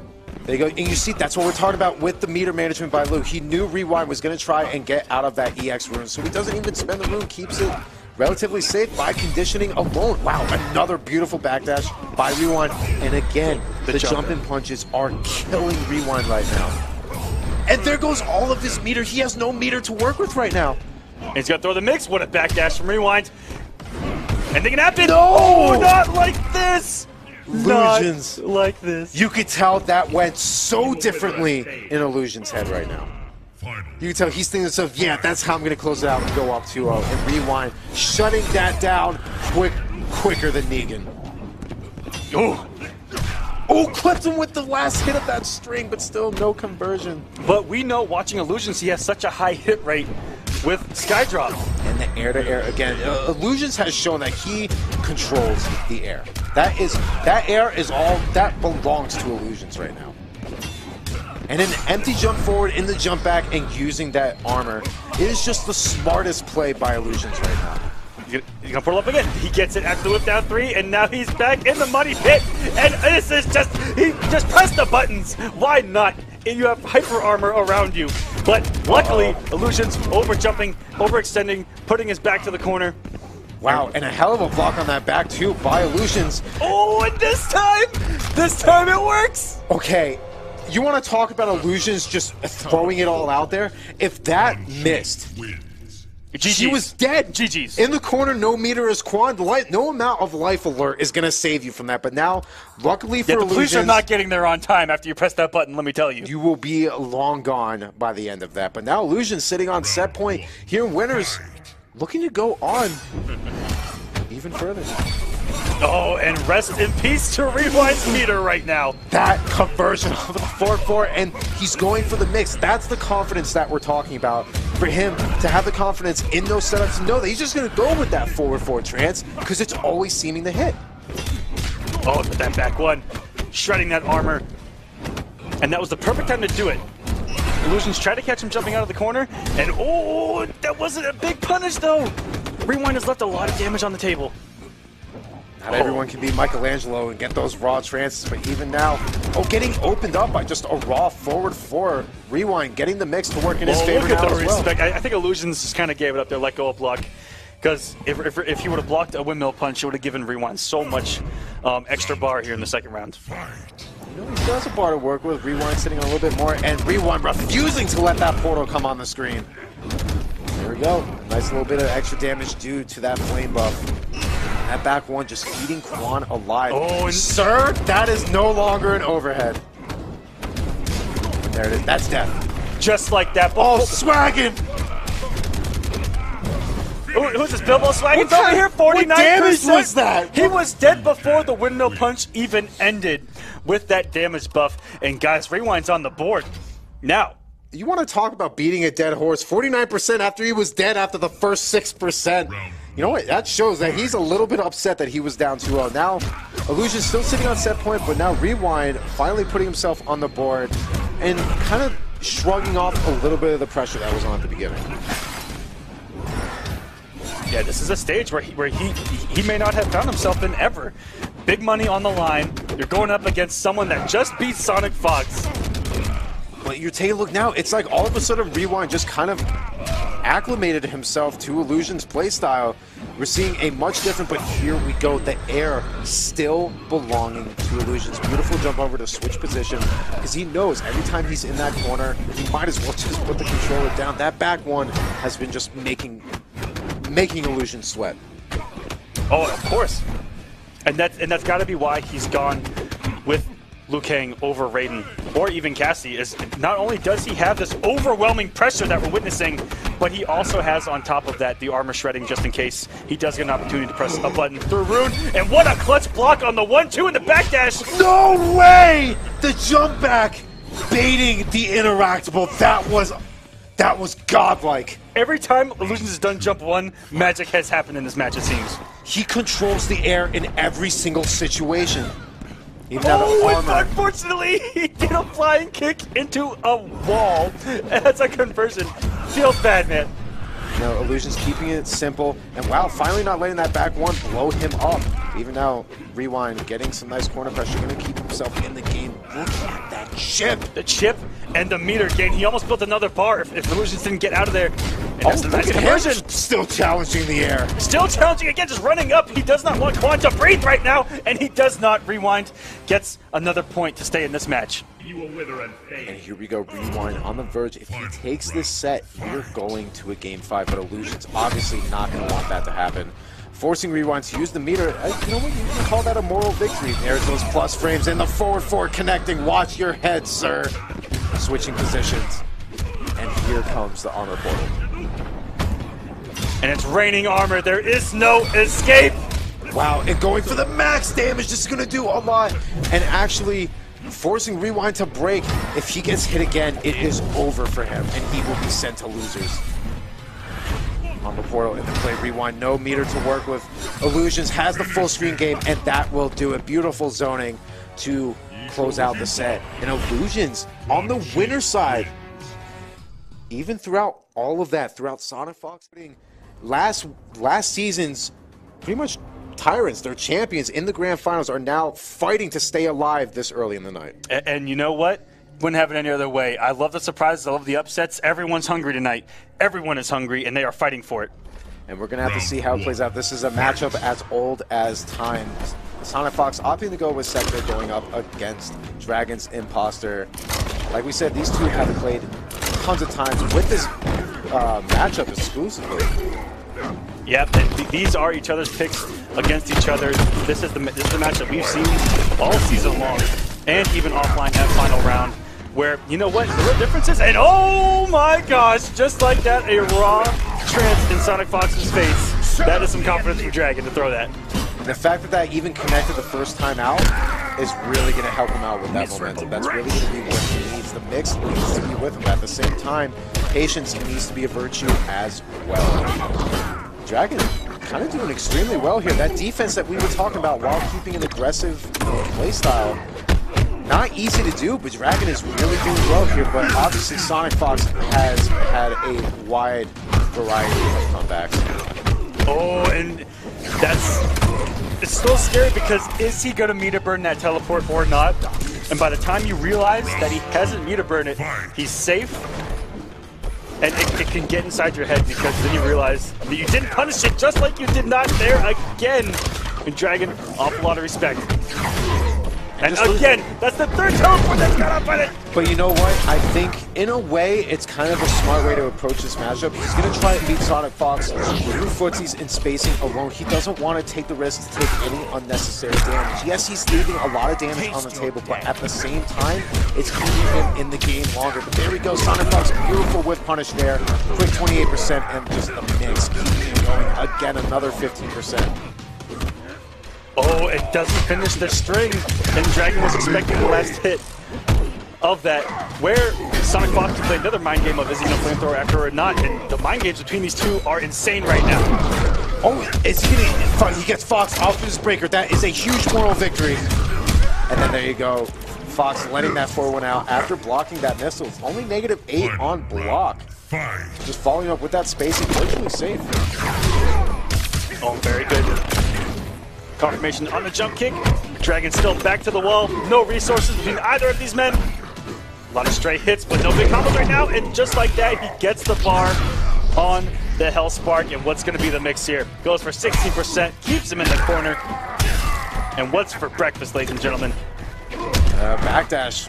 SonicFox escaping that meal rather easily. And Dragon just kind of backing off. Going for these little bits of damage. It's the smart move to make. But on the other hand, Fox is extremely, extremely defensive. And that may have been the first time I've seen Dragon use the amulet to absorb a projectile. That was insane and very good, crouching the second hit of 4-4-3 and getting the full combo, forcing the break. And wow, everything working now for Dragon! This might actually do it. This is going to chip. He's just going to go for the chip setup. And there's that is nothing going to you do can it. do. And now Dragon up 1-0 on Fox in losers round 2, like we said. Losers, round 2. No matter what one of these guys is done for. Scary concept here in the Season 2 finale. And Dragon up now 1-0. We know that going in that these two, it was going to be close. Triborg. Now, especially Dragon getting that win, he now has a couple wins on Fox. The confidence is there. And Dragon, if he's able to pull this off, I mean, wow. What momentum could he ride going further into this loser's bracket if he were to pull off this win over Fox? Not to mention, he's going to be taking out possibly one of the staples that was in everyone's idea for a fantasy bracket to be at least in the finals. Oh, for sure. So if he can take him out early, that momentum is going to ride throughout the rest of his journey. Now just going for a little bit more of a zoning. SonicFox using Sector zoning, which is arguably one of his the best aspects of Sector as a character. Very nice blocks by SonicFox there, and like we said, just keeping it. Oh, very nice scout, but unfortunately too low to the ground. Fox could not get any sort of conversion there. That is one of the things that the last time these two played, it was a 3-0 for Fox. Everything that Dragon attempted, as you saw there, just got sniped by SonicFox. Every time he teleported, stand one, full conversion was waiting for him, and he's done a good job of avoiding all that so far. SonicFox looking to answer back with the first round, but Dragon not out of it just yet. Still has some meter to work with. Fox getting rid of that barrel nice and early. There you go. Dragon just getting hit by that 4-4-3. And I like they didn't throw it, because just in case Dragon would have tried to read it with a teleport, he did the very fast slide off of it, which has almost no recovery, and he was able to get that out of there. You see SonicFox opting to go for a very different playstyle with zoning and forcing him to break. Dragon now has the meter advantage, which is huge for Imposter. We're going for a little bit of pressure, but they're just going to kind of keep it simple. Oh, very good. Utilizing 114 plus 2 on block, and Dragon respecting the frames and gets opened up with the throw. Grab to keep himself in the open space. He sees that he knows he can't be in the corner. He cannot be in the corner. Very good break from Dragon to get him right into the corner, and SonicFox does have a bar, but if he eats any kind of mixer and they overhead off of a deep jump, and that was a scary aspect. There's a lot of frames there in between that deep jump kick and that overhead for SonicFox to do almost anything. Now here's the thing, SonicFox has to be careful throwing out those misses because Dragon still has that teleport to work with. Doesn't Sector's teleport he took, but that is definitely gonna close it out, but he drops it! Wait a minute, gets clipped on the back three! Massive damage into the trance. What's the mix? Went for the overhead again. You know what? Dragon put it all on the line. He wanted to get back in the second game. And in comes Scar, who is missing from this top 8, but not anymore. He came to make a little bit of appearance, do a little bit of a wave. He's going to disappear back into the night until SonicFox calls him again. He goes back into the Pokeball. And now here's the thing. They are now sitting at 1-1. Is Dragon going to make the switch to Kitana against Sector? Because it seems to be that Fox is really starting to work it out against Imposter. You know, Dragon is still playing very well with Imposter. We can't knock that out. I don't see Dragon coming off it, just because the wins are there. The wins are there. And every time he's gone Kitana against Sector, it's been a rough day at the office for Dragon. It's true, and considering that SonicFox does have a Kitana of his own, it might be kind of a risky call to make, picking Kitana. But he's going to stick with Imposter Shinnok. It could be the right move. You know, maybe he just needs to kind of switch something up a little. But SonicFox getting the first hit with a clean down. Oh, and he's trying to get him with that trance in the neutral, but SonicFox not giving him any kind of space to breathe with. Getting a little bit aggressive here. SonicFox just working Dragon now. Just all of these little hits are really just adding up. Hasn't done a full combo yet, but these quick 18% and then backing off and dealing some chip. Oh, and that is definitely going to hit. Going to decide to hold on to the meter. 28%. SonicFox absolutely dominating here in this. But Dragon not ready to give up just yet. Spends the bar, gets the trance in the corner. This is where he wants to be. Not even going to spend the bar. Just going to go for everything he can possibly get right now as far as damage and meter building. Oh, here comes tracking. There is no escape from that, and anything after that is just chip out territory. SonicFox playing very well now. It's still no punish. Even trying to go for the forward floor off that teleport. No way punish either. A beautiful backdash by SonicFox, staying as far away from that pressure as possible and answering back with the grab. Yeah, Dragon respecting the 2-1-2 rocket mix-up that SonicFox loves, but here we go. There we go, standing teleport. Fox opting to break. I think it's a smart move to call it. Sector is a meter building machine. Both of these characters, there's so many special moves on the screen. Ooh, just the standing one to just interrupt that back three. Like we said, he'll do a little bit of damage up close, and then Fox is just going to back off. Very good from Sonic. Walking backwards is one of the scariest things you can do in neutral in any fighting game. The walk back and let your opponent hang themselves trying to get to you. No, like you said, not even in the back dash. Oh my god, the up rocket EX just tracks right into that teleport. Oh, and Dragon going for the read with the instant jump one, and that is chip out. Oh, wait a minute! Gets away from it. Whoa! No way! Can Dragon pull this off? He's in chipped out territory. Nice backdash by Fox. The shoulder charge. Magic extended! There's no way we get 2 of them in the same top 8. This is unprecedented right now. The backdash clipping him. He's going to be able to take it. He takes the round. Dragon answering back. What is going on? This is insane. Oh my, Dragon to be able to just stay composed and get that. That was insane. 2 match extendeds in one night, ladies and gentlemen. This is ridiculous. And for Dragon to bring it back even after that, and now he's trying to steamroll it. Look at him sitting in the driver's seat, gets the air-to-air. The conversion to follow, trades into the corner. The Guile music. Is he going to steal this game away from Fox? Look at all of this damage. Fox has no meter to work with, barely sitting on a bar now. I think Fox read the throw out of the corner at 16%, and he is so close. And that's just like it! that, it took the match extension. SonicFox, I think, got the wind knocked out of him after that one. So now Dragon is sitting up 2-1 on Fox, looking to eliminate Fox in losers round 2. Far away from any sort of money, far away from any sort of final situation. Sitting at home, nice and comfortable, and that was one of the most clutch moments that you will ever see in MKX. And for him to take that and just ride with it into the next round and everything work for you, Dragon is poised right now to try to send Sonic out of this tournament. This is phenomenal Mortal Kombat action, guys.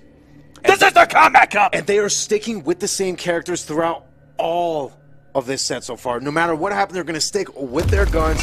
Dragon obviously locked into Imposter, but SonicFox sticking with Sector, locked into Sector for the remainder of the set. Dragon sitting on set point, starting off the match beautifully with the first hit into trance. Oh, the plus frame, and we see he's making really good use of that jump kick to keep the plus frames, but keep himself at a safe distance in case Fox tries to answer back. And Fox caught him with so many throws off the 2-1-2 string earlier and not falling for it early as Dragon finds himself in the corner, and that looked like it may have been a punish. At this point, it's really hard to tell. These two guys are playing at such an insane pace. Even now, they're slowing down the pace now, and then just Dragon challenging that space with Shinnok's forward two.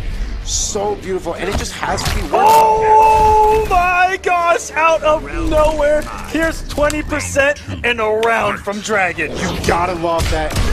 Pretty much guaranteed interaction, taking us back a little bit into the old school Imposter. Gotta love Quaton Jungle.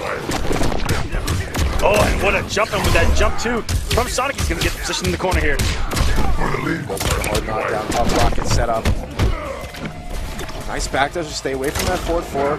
Dragon not ready to give up just yet. Gets that trance back. He can still very easily keep this lively going. Gonna decide to save his meter just in case things get ugly. And as it runs, oh, and right back at him. Whoa, guys. Saying, sir, that interactable does not belong to you. Our Savage levels may have just peaked over 9,000. We finally got there. Our scanners are breaking over here.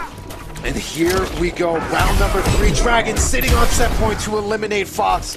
Gets Fox off of his meter. And now Fox is kind of sitting back. Oh no, gets clipped on the Hellsparks. Dragon gonna convert into the trance. And what is the mix? Just kind of takes that little step. Very nice blocks by Fox to keep his distance. And this time blocking that forward two, very smart. And you see there, you saw what he wanted to do. He was very conscious of that interactable yet again by Dragon, but clipping the backdash again, Fox. Oh, and he went for that teleport. That would have put him in another position for that, but here we go. No breaker yet. No. Do not. Fox is not one of the guys you can let have a breath of fresh air, even to get that clutch factor going. Uses the interactable, sitting on life. The chip! And that's gonna do it! Dragon sends SonicFox out of the Season 2 finale with a 3-1 victory. SonicFox goes 1-2.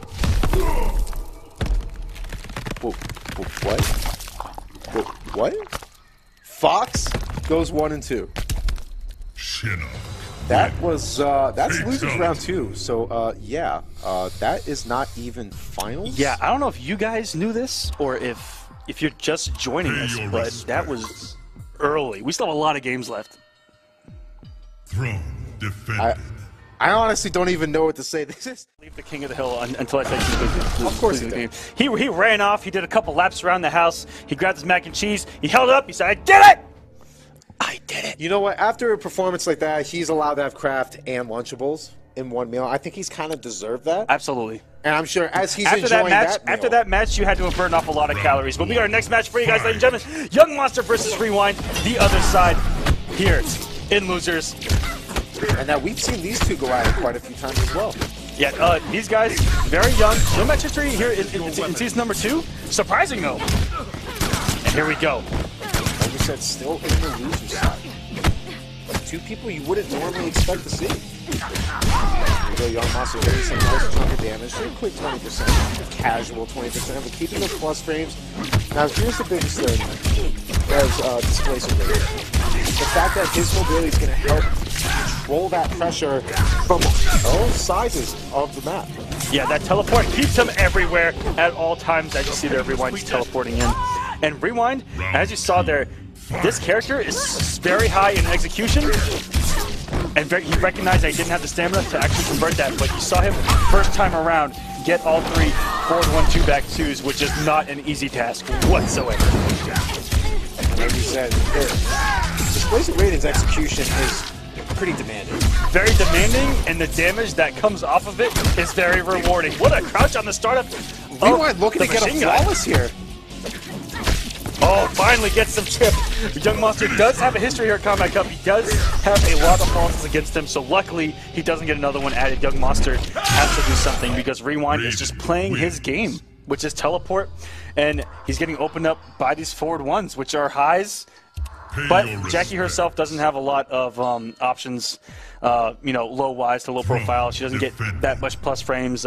She can maybe get a down 3 and try to gel with a stand 1 to generate some kind of pressure, but Rewind is just all over Yungmonster right now. And then for Yungmonster to be shut down so easily like that in the up-close game, he's really going to want to opt for a little bit more of a zoning playstyle, but you take a look at the variation that he has a teleport. Displacer has a teleport, so he has that answer. So if you're losing on both ends, you got to start from the ground up. Okay, you have to see what hit you and say, don't get hit by that.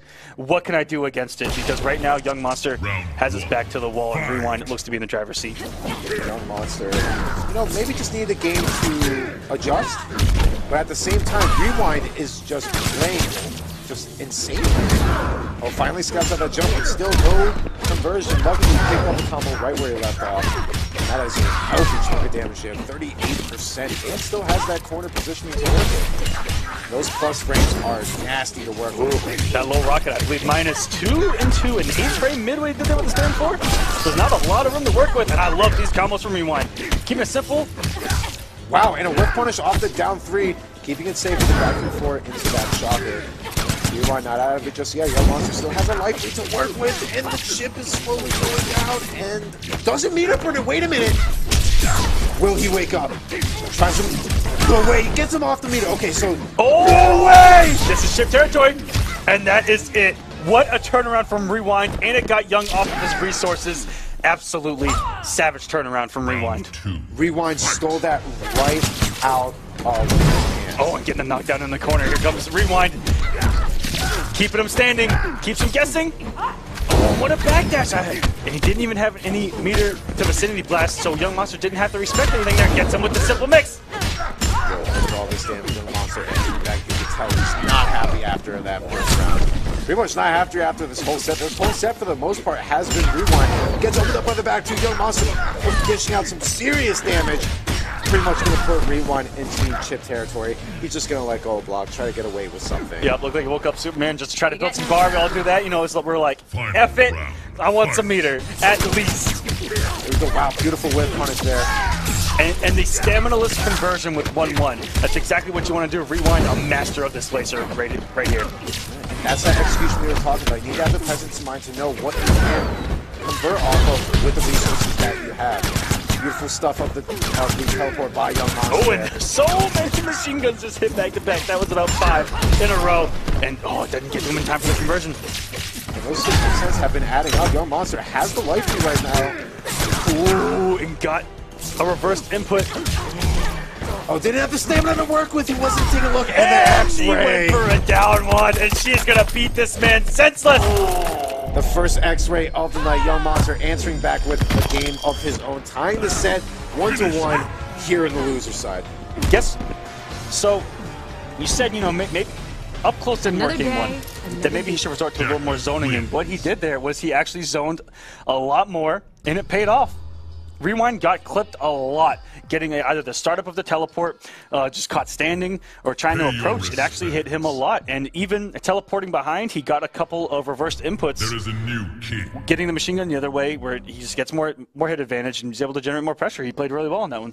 And you take a look, and Yungmonster had a few high damaging combos throughout pretty much the set in general, but it's really the little bits of damage like we're talking about that they really add up. Those little 6%, those 7%, you get hit by those 2-3 times in a row like what we saw, you're already sitting at pretty much a basic BMB for most characters.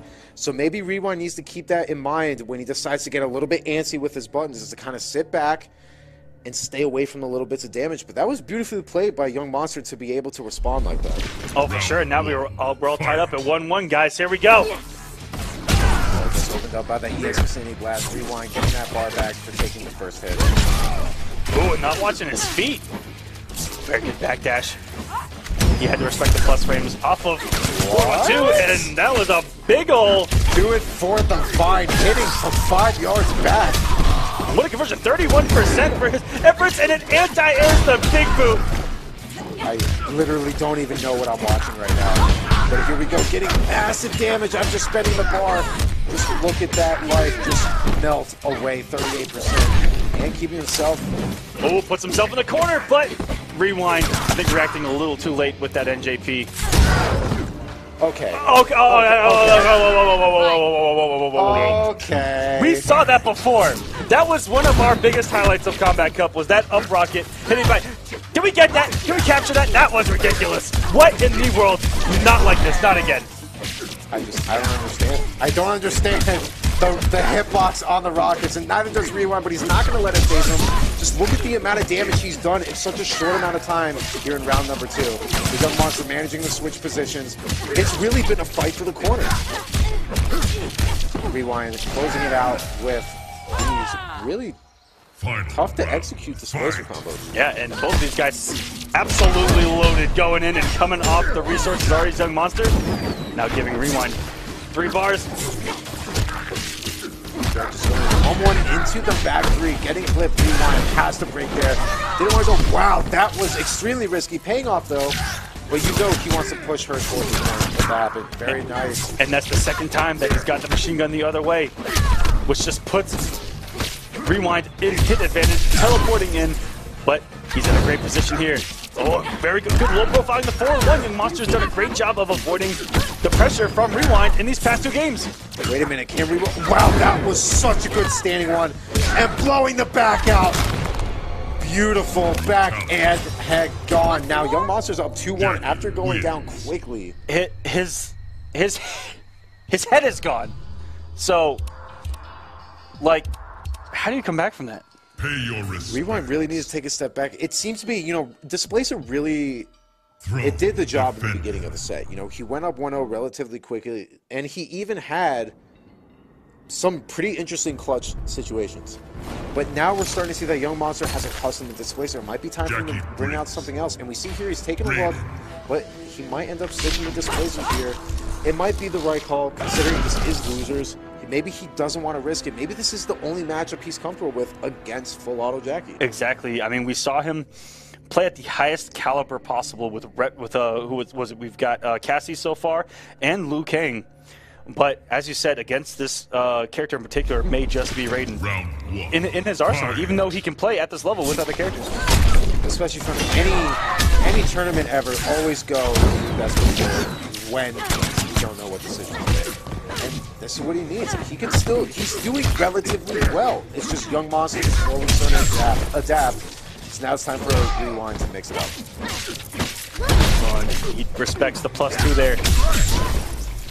Rewind has been doing really well countering the blocked pokes with grabs. It's a quick 12%, and the neutral jump punches follow. Look at that damage, leaving it to the restand. When he went for the Hail Mary, the back 2, and got interrupted for it. What a conversion from Yungmonster, 37 out of nowhere. The dunk.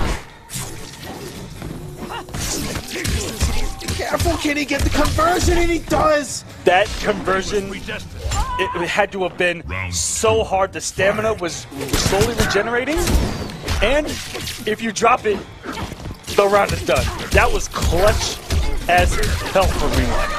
Look at it, like we talked about execution. Those are not easy combos to do. 32% corner to corner, absolutely meterless. And beautiful blocks. He used some armor too, but Yungmonster staying vigilant and trying to stay on point. Almost got it. Conversion off the anti-air, down 3. Didn't believe fully. And keeping Yungmonster locked in the corner. He has to be careful because Jacqui in general has great wake-up options to move her either away from the corner or to reverse you back into the corner. Getting a little bit antsy, getting hit by those guns again. Beautiful scout by Yungmonster, clipping him with the back 3. Look at all of this damage. Rewind does not have meter to break. Yungmonster looking to take this round. Oh my gosh, and everything going right for Yungmonster! That is the 3rd time now that Rewind has teleported into something coming out of Jacqui's arsenal. And it's such a tragedy to be able to see something like that happen, even with all these combos that he's getting. Oh, he lets the back 2 clip! 2! And the reverse grab, Rewind looking extremely strong here in round number 3. Does not want to be eliminated. But Yungmonster still on set point, now has the corner positioning to work with. Gonna stay patient. Doesn't check the grab again. Rewind looking to just chip him out here, and that will definitely be chipped. Rewind taking us to yet another game 5. It's crazy here. It's crazy here. This is the finale. We've had a lot of game 5s, a lot of upsets, a lot of hype. A lot of hype. Our vocals are going to be shot tomorrow, Big D. I'm already feeling it. Forget tomorrow. I'm on my way out now. But now Rewind put Yungmonster in a game 5 situation. Is Yungmonster going to switch? Jacqui Briggs. Keeping it as simple. Is. And I respect that. I do respect that. Making sure if you're going to go out, or if you want to put yourself in that position, stick with your best foot forward. Yeah, every single time. Yeah, you don't want to switch and then lose, say terribly, and then you hold your head down after a loss like that. Whereas if you stick it out with your main, it's close, or even you get body, you can say you did your best. But here we go, Yungmonster trying to advance further here in the finale. Rewind with a little bit of adjustment on the zone, and the throws have been immaculate from Rewind to turn things around. Rewind has had a very tough time protecting those, and I mean, Yungmonster's had a tough time protecting those. Rewind just getting away with all of these grabs, that's what's really racking up that damage. Taking his time, he has to be patient. Jacqui hits like a truck in that corner. And that's the 2nd time we've seen Young just jump over Rewind into the corner.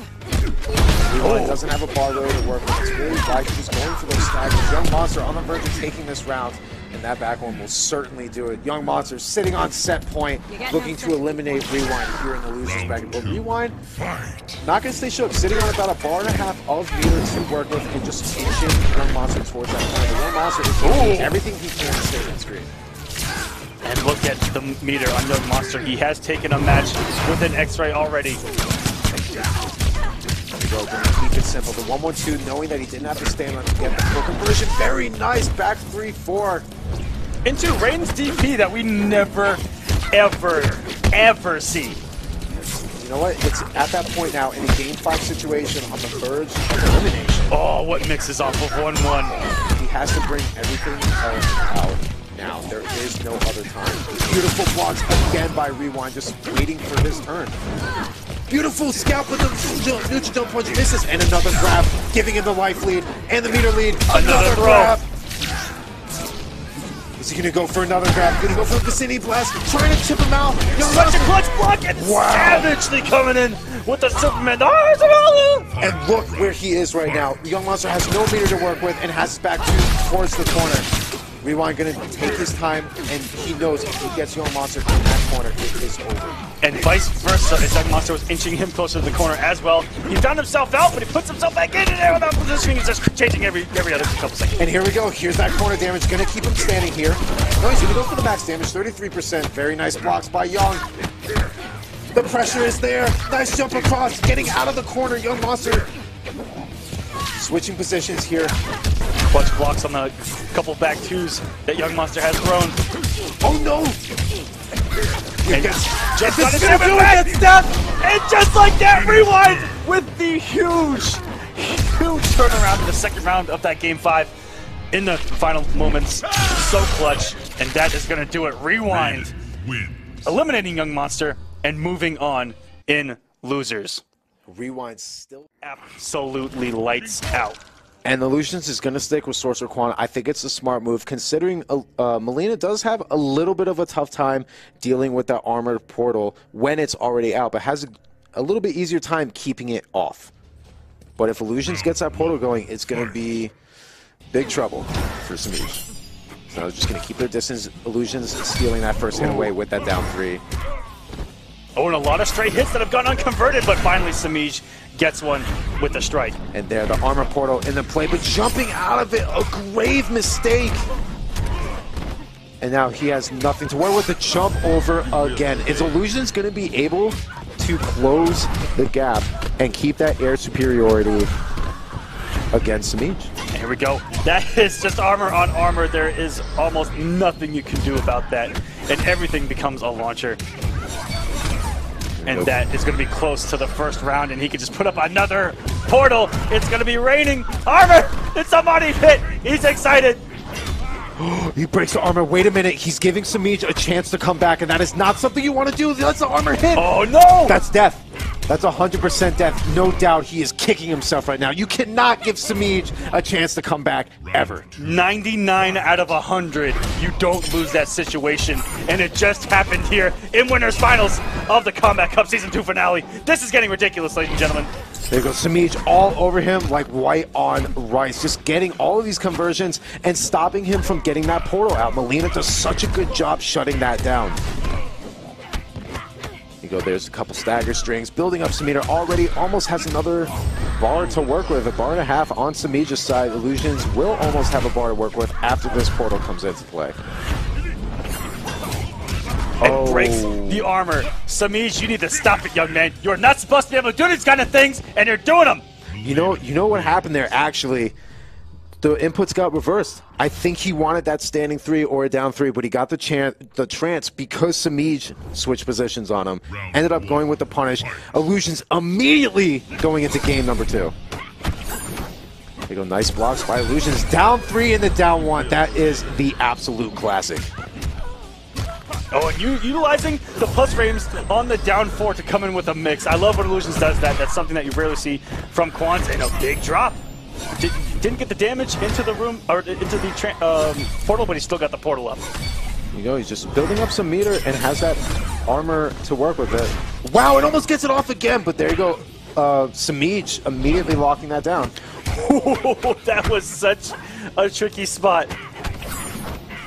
And a beautiful grab tech by iLuusions, trying to keep himself in the open space, knowing the corner is a death trap. Just getting hit by these sides, and Semiij is occupying that space because he knows that iLuusions wanted that portal. All he needs is one bar, and that is chip out territory. Semiij, so clutch, so smart. As long as he has one bar of meter, it seems like he's never out of it, no matter where he is on the screen. And here we go. Starting at iLuusions, getting the back 3 to connect. Gonna send Semiij full screen into that armor portal, and really the zoning is what's really gonna help him out here. He's getting decent positioning when he has that portal up. He just needs to stay inside it. Oh, and very good on the meter burn teleport, which has multiple hits on it. And I am amazed at how Semiij has dealt with these armored portals. It's been absolutely lights out. This man is so prepared. Look at the pressure that he's been doing with the telekick, making sure iLuusions does not have any chance to bring out the armor portal, and Semiij immediately sitting at 2-0, looking to put himself in grand finals on the winner's side. What is so scary about Semiij, and I've said this before, it's scary how fast, because we talk about how fast his matches can be and how he can run people over. It's amazing how he can do it to some of the best on the planet. It's amazing. Okay, this is going to sound pretty mean, but it's amazing how free he can make some of the best players on the planet look if things go his way. Hey, you know what? It's true. It is true. You take a look at Semiij's track record on how he pretty much holds the record for the fastest sets ever in the history of NRS games, period. This guy is unstoppable once he gets that machine going. And now iLuusions is still going to stick with Sorcerer Quan. Sticking it out, and this is not his tournament life, as he still, even if he loses this match, would be going down into losers finals. But he may be trying to play it out and maybe saving something just in case he has to come out of losers. I'm not too sure. You know what? It's at this point in time where Semiij has just been running all over. Yeah, you could try everything you can, but maybe he has a character that he's not ready to show yet in the tournament. And do not break the golden rule. Do not jump at Semiij. Do not jump at Mileena. Don't even think about jumping it. Just get that thought out of your head. There are two. There's jumping at Mileena, which is a no-no. Then they're jumping at Semiij, which is a hell no.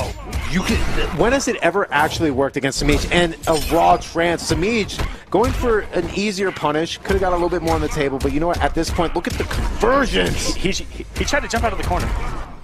Oh. And just like that, stand one, down one, it all works. That down one is the size of Mount Olympus. Zeus deems it not worthy to jump out, and this is chip out territory, and that is going to do it. Semiij steamrolling here in winners finals to send iLuusions down into the lower bracket, and Semiij is sitting in winners finals where he's guaranteed himself top two. He's either going to have the Kitana here. And we're finally going to, this is the first time Dragon is going to be using his Kitana all finals.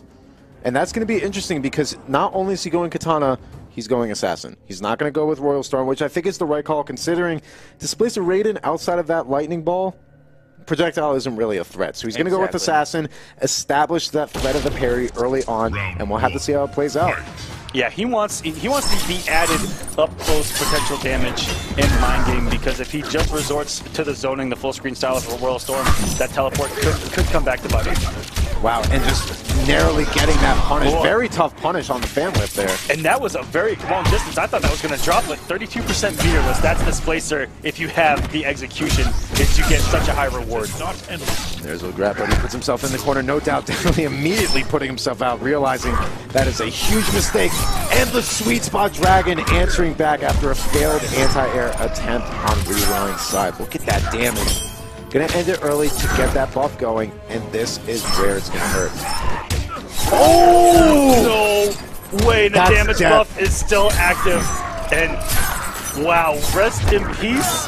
Rewind's hopes and dreams of taking this first round as that jump one came out of nowhere like an RKO. That was silky smooth by Dragon. That was so perfect. But Rewind still picking up where he left off, getting some nice damage. Unfortunate drop early on, but he still has the corner pressure. The back two. Dragon is just, you know what? I like this from Dragon. He doesn't care at this point. He wants that meter going into a potential final round where if he gets a health lead and he sets up the X-Ray, the unblockable X-Ray it seems. And that is not a fun thing to block and Rewind. Going to be able to close out that second round pretty convincingly. The moral here, if you're looking at Rewind, you need Dragon off of his meter. And on the other hand, Dragon is going to do everything he can to hold on to it. He's going to stick with these stagger strings and just wait for the right time to strike. Because if he has to break early on, that's going to be a problem. There's that patience. He's going to spend the bar. Rewind likewise to do so to keep Kitana off of him. Just keeping his distance. Look at the mobility, just kind of threatening that footsie range. And here we go. This is going to keep the corner push. He gets a little bit, puts up a sharpen, but Rewind must get out, and that's the second time he's messed up Dragon's inputs with that teleport. And 32% again, meterless, and these guys both have a breaker, almost even on health. Anything is possible. Very nice blocks by Rewind. Gonna wait his turn, spending the bar. Bar for bar, and he had the punish, but he didn't believe. You have to believe in the heart of the cards. Here we go. Dragon has to get off his meter. That's a moral victory for Rewind. He's sitting in a good position to take game number one, but Dragon still not out of it just yet. This will not kill, but he is now in chip territory. And the down one clipping him in the air. The shocker following up. Rewind taking game number one against Dragon in losers finals. That's an interesting statement because although Dragon played very well with Kitana, that was his debut and it did not go nearly as well as it usually did with Shinnok. Absolutely. And guys, Rewind, we said it. He's here to play. He's here to win. In Season 2, where he was ineligible in Season 1, came in swinging since day one, and guys, he has, but he's looked like he's gotten better throughout the entire season. That's what's scary, is he keeps adapting, he keeps getting better. Finally, pulling off upsets. Guys he didn't beat before, now he's beating, and now he's taking that in here into the finale, and he's got so much momentum riding, and he's playing so well. You wouldn't expect to see this in loser semis. The fact that you've seen these two players, first of all, let alone that Rewind is already up again. The one thing Dragon has not done yet is use that parry. He's going to need to establish that threat. And that's the only way he's going to be able to keep Rewind and force him to kind of pump the brakes on this pressure. Yeah, get in the corner, Dragon. Losing a lot of health and fast. They go 1-1-1, just going to keep it safe because he knows up close, Raiden can actually punish a block fan. At a 4-1, one of the best punishers in the game. 6 frames, and in this place are 32 meterless. And then leading to the corner, please. Oh, Dragon dropping that combo, just missing the punish there by Rewind. And a beautiful conversion by Dragon. Well, this should be able to close it out. Gonna go for the interactable, get as much damage as possible. Very smart by Dragon. Getting the first round. So clutch. That was such a sexy conversion by Dragon. And to have the presence of mind where the interactable is. And speaking of absolutely savage, raw Superman again from Rewind. You saw that pay off multiple times against Yungmonster. I love the solid play. And then that surprise savagery. That down 2 out of nowhere. That raw Superman. The calculated craziness is one of the most effective tools in this game. And we see it from all of these types of players. You look at now, Rewind keeping it safe, getting a massive damage, but he could have at least taken the round. Now giving Dragon a chance to answer back. Switching positions, ending it early for the buff. And this should be able to take it. Going to keep it simple. 24% to close out the round. Has the positioning. Dragon, no doubt, going to do everything he can to stay calm, but get out of that corner. And that is easily... Oh, no. It came off the bar just to get reopened up. What a start to this round for Dragon. And, I mean, Dragon with the instant read, knowing Rewind wanted to close the gap quick. What open punch for that forward one, though. Didn't have the conversion. Didn't really have the stamina, didn't know what to do there, so he just kind of ends it early. Unfortunate, but still, the thought was still there. It's the thought that counts, man. Yeah, always. Now, Dragon staying composed, going for the staggers, trying to keep that positioning going. The mid-screen is really where Kitana does the most damage. There we go, just taking his time. Rewind trying to get that new jump punch to work. This is definitely going to close it out. He had the read, but didn't do it fast enough. He left the active frames so late. If he'd have done it instant, the active frames would have been there and Dragon would have jumped right into it, but he did it so late the active frames had not come into play yet. And Dragon taking game number 2. We're all tied up at 1-1, and these matches have been insane. The last 3 matches here in the finale, we haven't even seen here in Season 2 of the Kombat Cup. And it seemed like every top 8, we had half of them, if not more, in almost all matches. Matches where guys have had already played each other before. So there was some kind of record, but we've gotten a lot of surprises here. Those early upsets giving us one hell of a show to send us off here in Season 2. And just the fact that these guys, the past 3 sets, have been new for all of us to be able to see, shows that this is how players need to adapt on the fly. That gives us one hell of a show because we don't have records. We don't have, who might have an advantage going in. We're going in blindly. We're going in balls deep. And here we go. Very nice use of the armor, taking that hit and getting the 32%. And already pushing him in that corner, just what Raiden does so well. He'll get some nice little grab, but keeping him in the open space. No doubt can eventually switch positions, and there's the reverse grab. Oh, he put so much respect onto Rewind, doing a stand 1, having 2 bars of meter. There's a lot of 1-1-1 you got to respect there. And he's keeping it simple. He's not going for the fans because he knows it can be punished. Rewind has a life lead, going to wait his turn, especially since he has no meter to work with for Breaker if he gets opened up. Dragon is going to even out this life lead, and look at how much meter Dragon has. You know what's fully loaded. I mean, to take this round, he will definitely do it. All it takes is 1. No. Oh, he's a lucky man. Luckily, he read the stagger, because if Dragon would have got a normal out, a mix would have been coming, and one of them would have been X-ray, and it would have been the round. Very, very risky. But luckily for Rewind, still managed to pay off, and Dragon is definitely looking to get some nice damage of his own now that he has all that meter to spend. Gets the hard knockdown into the parry. If he gets opened up again, Rewind is going to take a lot of damage. Oh, and Dragon pressing a button. That is +2, and then back 1. I can't remember, 6 or 7 frames. That is a true mid.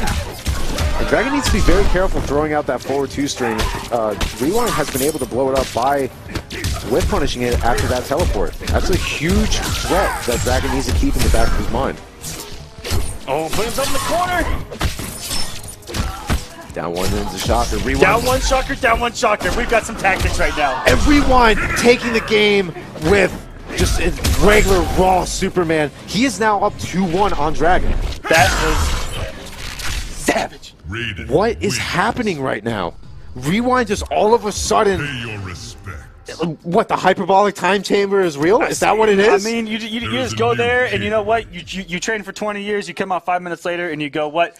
You come out, you're like, I learned the raw Superman. And clearly Rewind has not aged. He's just still saying with those savage young reactions that we have seen since the very beginning, Dragon is still going to stick with Assassin Kitana.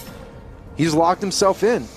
But we're going to need to see those parries if he wants to change. He needs two straight wins, and I'm shocked he hasn't held the parry more, because a couple times where he parried, faked it out, Rewind checked with down one, and down one is not a low, and well, with Raiden, that is a mid. If you hold that parry, you're going to catch him.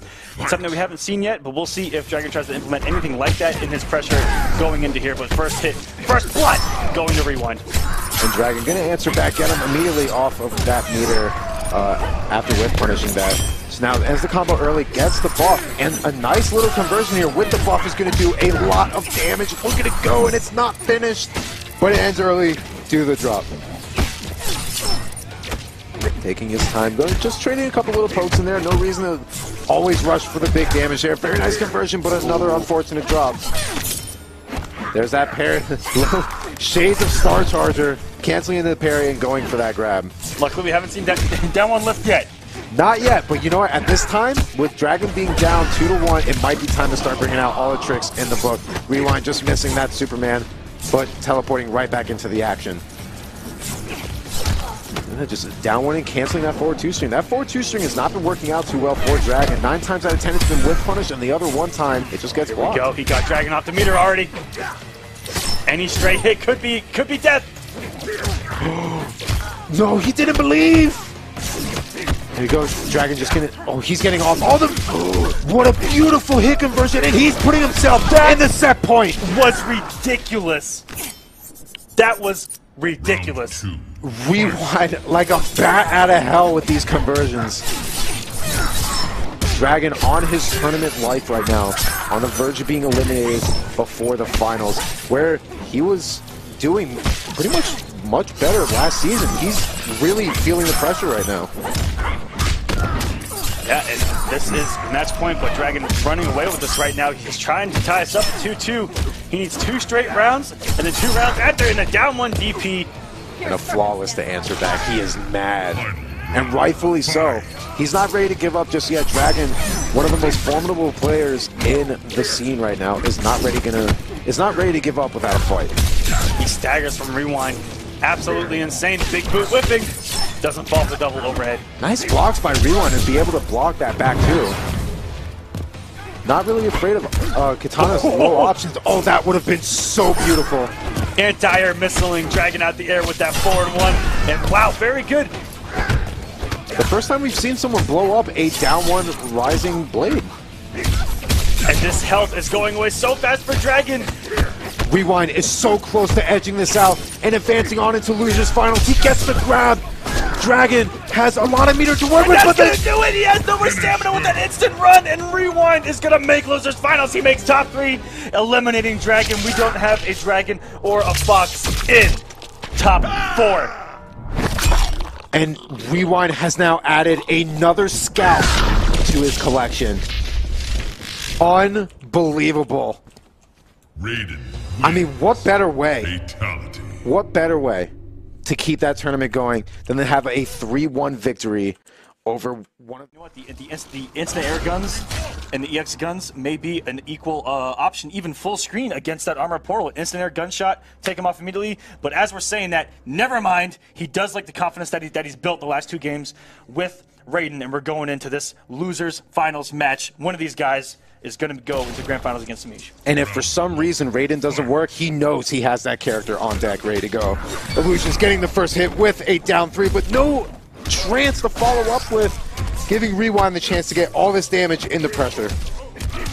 You go, beautiful conversion. Rewind, ending it a little bit earlier to make sure he gets the full amount of damage as possible, given the distance. Oh, and respecting the meter burn rune, letting it go unpunished, and blowing up there. Very good stuff from Rewind. He's going to keep his distance. The worst thing he could do is let Quan get that portal into play. Switching positions now, he's going to backdash into it. Still has that hit of armor to work with. Illusion just pushed out of it just in time, trying to take that last hit. And now Rewind has Illusions off of the portal. Illusions gets it right back in there. It is just a fight for that armor. And he's going to keep it unbreakable. Oh, but very good. He would have met some mix if he would have gotten hit by that down 4. The anti-air Superman, very smart by Rewind. Had to get rid of the breaker, but that's definitely a easy price to pay, considering he took that round. And there's a $300 difference between these two. The loser is going to walk home with $700. And that's nothing to hang your head about. And the winner going on to compete for $1,500. That's where you want to be, and that's exactly what these two are fighting for. They know what this match is worth to them, and they know they don't want to be out this early. They've made it so far here tonight, and they don't want the journey to end here. Rewind getting zoned out beautifully by Illusions. Oh, look at the confidence from Rewind to teleport into a portal. Oh, and he breaks the armor. Now the armor's going to be coming back momentarily, and he needs to be ready for that. Takes the hit of armor. No punish on the regular roof. Throws him out of the portal. Rewind, not ready to give up just yet. Goes for the down 1, into the 4-1. Forcing Illusions off of his meter. Even if you lose this round, which you are looking like you are about to run this entire thing back. Is he going to do it? No, the jump kick! Oh, so clutch. Rewind had absolutely no reason to win that round. I cannot believe that happened. He had no right to fight and claw his way back into that round, and already looking better with Raiden over Liu Kang in this matchup. And even after all the times that Illusion has controlled the air, he still challenged it and still managed to get it. And yeah, already a big turnaround. We said this is probably his most comfortable character by far is Raiden. And you can see the difference and the clutch factor that he has. Ooh, oh, could have got that back to trance there, but unfortunate with the rune, did not hit. Rewind immediately putting him into the corner. Very smart, and really that's where Quan struggles, but this map, with its interactable use, is going to help him with that corner pressure. More than Rewind would care to admit. And here we go, the clean jump in again. That's really been what's helping Illusions the entire night. He just knows when to jump. He has that armor portal set up, can zone a little bit more freely now, getting a couple runes in there, building some meter. He jumped out of it knowing the portal was about to go away anyway, but these clean jump-ins really helping him out here. Gets the hard knockdown in the portal again. And Quan's jump 1 is incredibly sneaky. It does have an amazing forward hitbox on it. It is fantastic. It's almost like a Kotal one, just not quite as ridiculous, but it's still pretty ridiculous. Kotal, what character is that again? That's a character that got erased in the last patch, and he's no longer a selectable character, but we'll get into that later. Pour one out for him. Here go, gets the big boot and manages the hit, so he's getting all this juicy pressure. Hit lets the back two rip, but no follow-up, unfortunate, but goes with the 1-1-2, gets a hard knockdown, and here we are in the corner again. Beautiful clutch tech grab. Way to get out of the corner from Illusions, the instant jump interactable. And Illusions just going to hold on to all this bar, and he's going to try to take everything he can from Rewind, but at least Rewind came off the bar. It's what Illusions wanted anyway. Yeah, I think that was the really smart move. He knew he had a hell of a mountain to climb. He decided to just try and get rid of some of Rewind's meter to work with here in round number 2, but Rewind did the work for him. Oh, very good interrupt on the forward 4. Oh, sorry, back 4? The overhead? Forward 4. Forward 4. Okay. Woo. The new one! Here we go. Rewind trying to push him to the corner. If that interactable, again, getting Illusions out for free. That get out of jail free card. Gotta love interactables. And Quan players have had like the most interactable usage since day 1 because they rely on it. That's really kind of their defense. If you think about, he didn't believe in the armor. Illusions now forced to break. Armor saving him from getting hit by all that damage. Gonna switch positions here maybe? Nope, gonna keep it simple. Rewind off of his meter now. Another clean jump in. He has to start anti-air, and Rewind needs to take control of that air. Yeah, that was completely uncontested. Clean jump in. I mean, Raiden's got that forward 1 at his disposal, and Illusions is going to tie us up here at 1-1. Now, Illusion's playing much better than he did in the first game. But again, Rewind, it keeps getting hit by these jump-in punches. It's killing him. It is absolutely killing him. But Illusions is realizing that every player has a weakness, and he found it. Gets hit by the forward four. Gonna send him full screen and put that armor port on the use. And really, you take a look at what Displace was capable of with that teleport. Illusion still has it in the back of his mind, which is why he's staggering his zoning. But very smart by Rewind, hitting him very far away from that portable, pretty much taking it out of the game. Oh, very good check with that down one. I couldn't tell if Rewind was going to go for a forward four or not there, but Illusions gets the down one on hit, and then he gets to apply the mix of his own with the plus frames.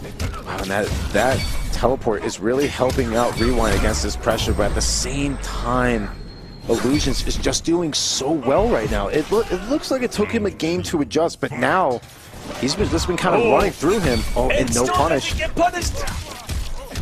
Beautiful stuff by Rewind to know that Illusions did not have meter to make EX or make Rune safe. So he goes right in with that punish off of normal Rune. And now this damage has been all Rewind. They go 1-1 stagger into the grab. We're finally starting to see some grabs again by Rewind. Very good low profile with that down three. Here we go. That meter disappearing. There goes all of his meter, all the break, and he gets hit by any kind of special, even on block. It drains your meter, and rest in peace, Rewind's bar. It is completely gone. He's going to get a little bit of it back here, getting hit. But wow, then Illusions just put himself in a great situation. Oh no, the 4-1-2 blew off the armor. Rewind still has a chance, throws him away from the portal. Very smart. And gets the trip guard, very nice. Gonna keep it nice and simple with a 1-1-2 follow-up. And Rewind, almost in a scary situation, immediately took himself out. What a reaction to the startup. Oh, very nice. Illusions had to break there. Oh, and the armor, very nice. Gonna keep him away from getting all that damage dealt to him. Yeah, I think he's going to be able to switch positions here, and he does. And here comes that corner pressure with that armor portal into play. The scariest thing Quan has to offer. But the Displacer teleport, finally just getting out of that corner for free. Still building some meter, now has a bar to work with. Oh, and Illusions leaving the safe zone and gets clipped for it. Getting sent to the other corner where he has to try to work his way out, but Illusions so good at doing that. Here he goes, going to keep Illusions in the open space. And another jump in. One. At the tip like that, there's almost nothing you can do about it. Once the hurt box is all the way back, there's so big. And here we go. Both bars. Wait a minute. Oh no, he misses it. The backdash and the vicinity blast. Oh my gosh, Illusions. That was so clutch. That was so clutch. He really let that one go, and the vicinity blast hits everywhere for no reason whatsoever. It seems like it hits half screen even on the ground. It does hit in the immediate vicinity, some might say. That could have gone either way. It looked like Illusions was about to steamroll, and the huge drop. Spends the armor. You know what? It's a very smart move to make, considering he wants to trade armor at the very least and keep Illusions off of that bar. And here he goes. Put him in the corner. No portal to work with. And this is where Rewind wants to be. Sitting 2-1 against Illusions and has the corner pressure. Oh, gotta watch your head with those. Very smart by Illusions. Just mixing up a little bit for as long as possible. Switching positions himself. It's just been a fight for the corner. Oh.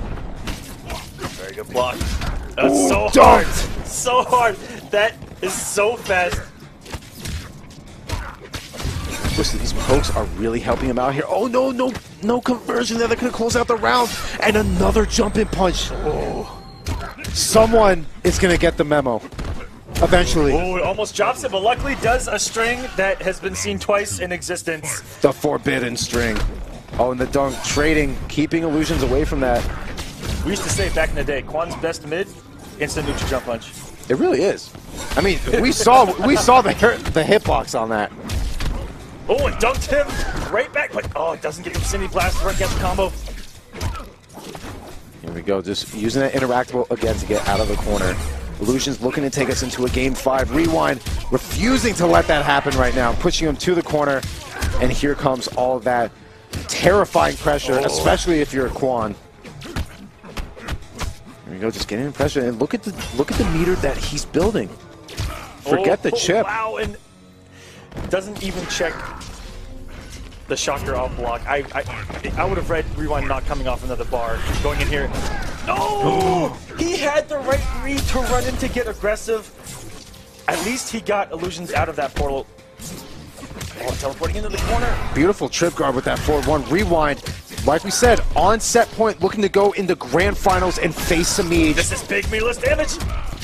No breaker from Rewind, and that turns into a huge BMB with the 12% added on top, and another jump one, another one. Another one, and iLuusions taking all of that meter out.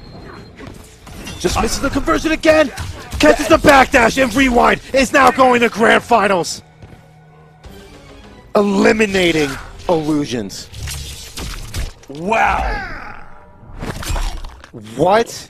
2 huge drops on a crossover conversion off of a trance seem to be the Fatality.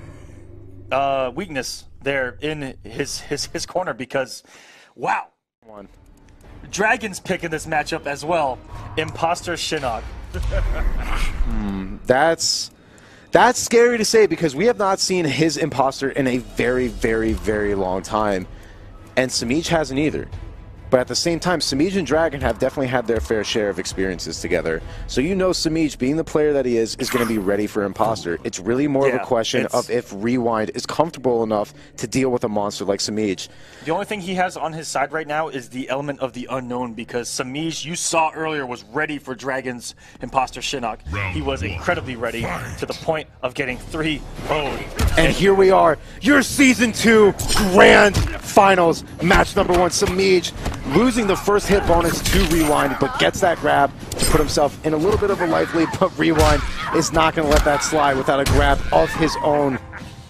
Here we go, they're going to be very patient here, and that's really what the name of the game for both players. Both characters hit like absolute trucks. Imposter really needs that meter to do the massive damage, but needless to say, his tools will help him get that meter pretty quickly. Absolutely. Meter building machine. And we've seen them all night. Maybe, you know, the way that the game's meant to play, you know, build a lot of meter, you got a lot of bar, you get to use it. Here we go. Just like that, you get a combo. And into the trance for the mix, the blender, and the 16% grab. 23% plus 16%. That's a hell of a BNB out of the gate. We're to backdash. Ooh, that was a close one. He almost got clipped by that forward 3. Semiij has been in this position before, but the Shinnok's down 4 and the Hell Spark. Such a good tool. And Such now, a good tool. Rewind has no bar, and Semiij has 3. About to have 3 fades. So this life bar could disappear in a flash. Oh, but good blocks from Rewind. The spacing has been immaculate so far.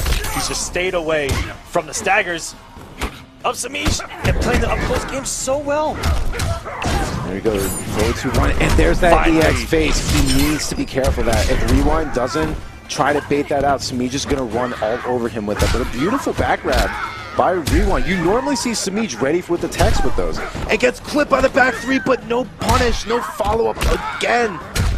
Picks up with a grab. Still sitting on a deficit. Semiij, all the meter to work with here. Oh, and baiting out the phase. Getting Semiij off of one of those bars. Semiij is playing extremely patient. You don't normally see this from Semiij. Yeah, this is almost a game of chicken. I think he's kind of trying to bait out either the shoulder or something, because that's the exact spacing that Dragon likes to throw the tip of that shoulder at. And now the patience from Semiij, we saw earlier the aggressiveness pay off, and he saw that that aggressiveness, he couldn't really apply it so much, and now he's playing a little more of a space and zone-oriented method, and it's working out. Oh, and ball pulls away from that jumping punch. Very smart by Rewind. Gets the conversion. Semiij is going to hold on to his meter here. Wait to see if he guesses wrong. Very smart by Rewind to keep it as safe as possible. And now look at this damage by Semiij, spending the bar, 35%, and now has the corner pressure. There's those conversions again, so deadly. Can't be making mistakes like that in the grand finals of the season finals. Oh, narrowly missing it there, but no whiff punish. Goes for standing 1 in the grab. Not done just yet. The next touch by either player could be death. Oh, both of them. Big commitments. Big whiffs, and what a backdash, and the overhead works, and what a conversion here from Rewind. Wait a minute. He might be able to chip out here. No, he goes for the 16% grab. That's not going to kill. What, you have to be wary of the fade? No! He had to go for the grab, and he didn't know. Semiij stealing that game away. It hurts. It's such a tragedy. Ladies and gentlemen, we are witnessing ridiculousness here. Wow. Semiij, you know Semiij was holding his breath as long as he was holding that ethereal phase, knowing one grab was going to do it. But Rewind must have just not thought of it. Absolute insanity. And we've seen so many moments that have gone down to the very last sliver of health, and we've seen ridiculous comebacks. We've seen clutch factors. We've seen savageness all throughout tonight. And you One know what hell the of a biggest, finale. You know what the biggest thing it is to see now? Is that going to rattle Rewind? That's the bit. If he lets that get to his head, he's going to be in massive trouble here in the grand finals. Semiij definitely sitting a little bit more happy now, a little bit more comfortable, getting the first hit as well. Oh, nice backdash on that grab and grabbing him himself. It looks like Rewind's not going to be phased. He's going to stay and play solid. Oh, just narrowly. It's very interesting by Semiij, not even attempting an anti-air there. There are those grabs that we're talking about. Rewind has just been on point with these grabs throughout the entire night. Gonna get the trance. 23%. Gonna go for a grab. No, he's gonna stick with the chip. Very nice chunk of damage as well. Semiij immediately catching that backdash, punishing accordingly. 36%. I mean, a true heart for Predator there. He pounced at any moment of weakness there, and that was amazing from Semiij to now be in the driver's seat for the round and overcommitting himself on Wake Up. Is this going to be able to kill? He might be able to just chip out here. And there you go. Semiij knows it. Just lets go of block, realizing that Rewind had that round on lockdown. But now Semiij has almost 2 bars to work with. Rewind not even sitting on a bar just yet.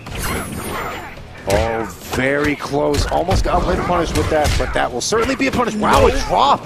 No hit confirmed from Semiij. We must be living in the Twilight Zone. Sir, we might actually be seeing Semiij with just a little bit of nerves here. Maybe he's getting those flashbacks from Season 1. Gets opened up by the back 3. Wow. Rewind is starting to run away here in game number 2. You know, very nice blocks. And he's still not going to challenge with that grab. I'm very surprised. Yes, Semiij. Oh my god, that nukes jump punch. What a read. Here we go, guys. What's the mix? Beautiful tech by Semiij. Semiij just playing so on point, regardless of him being down like this.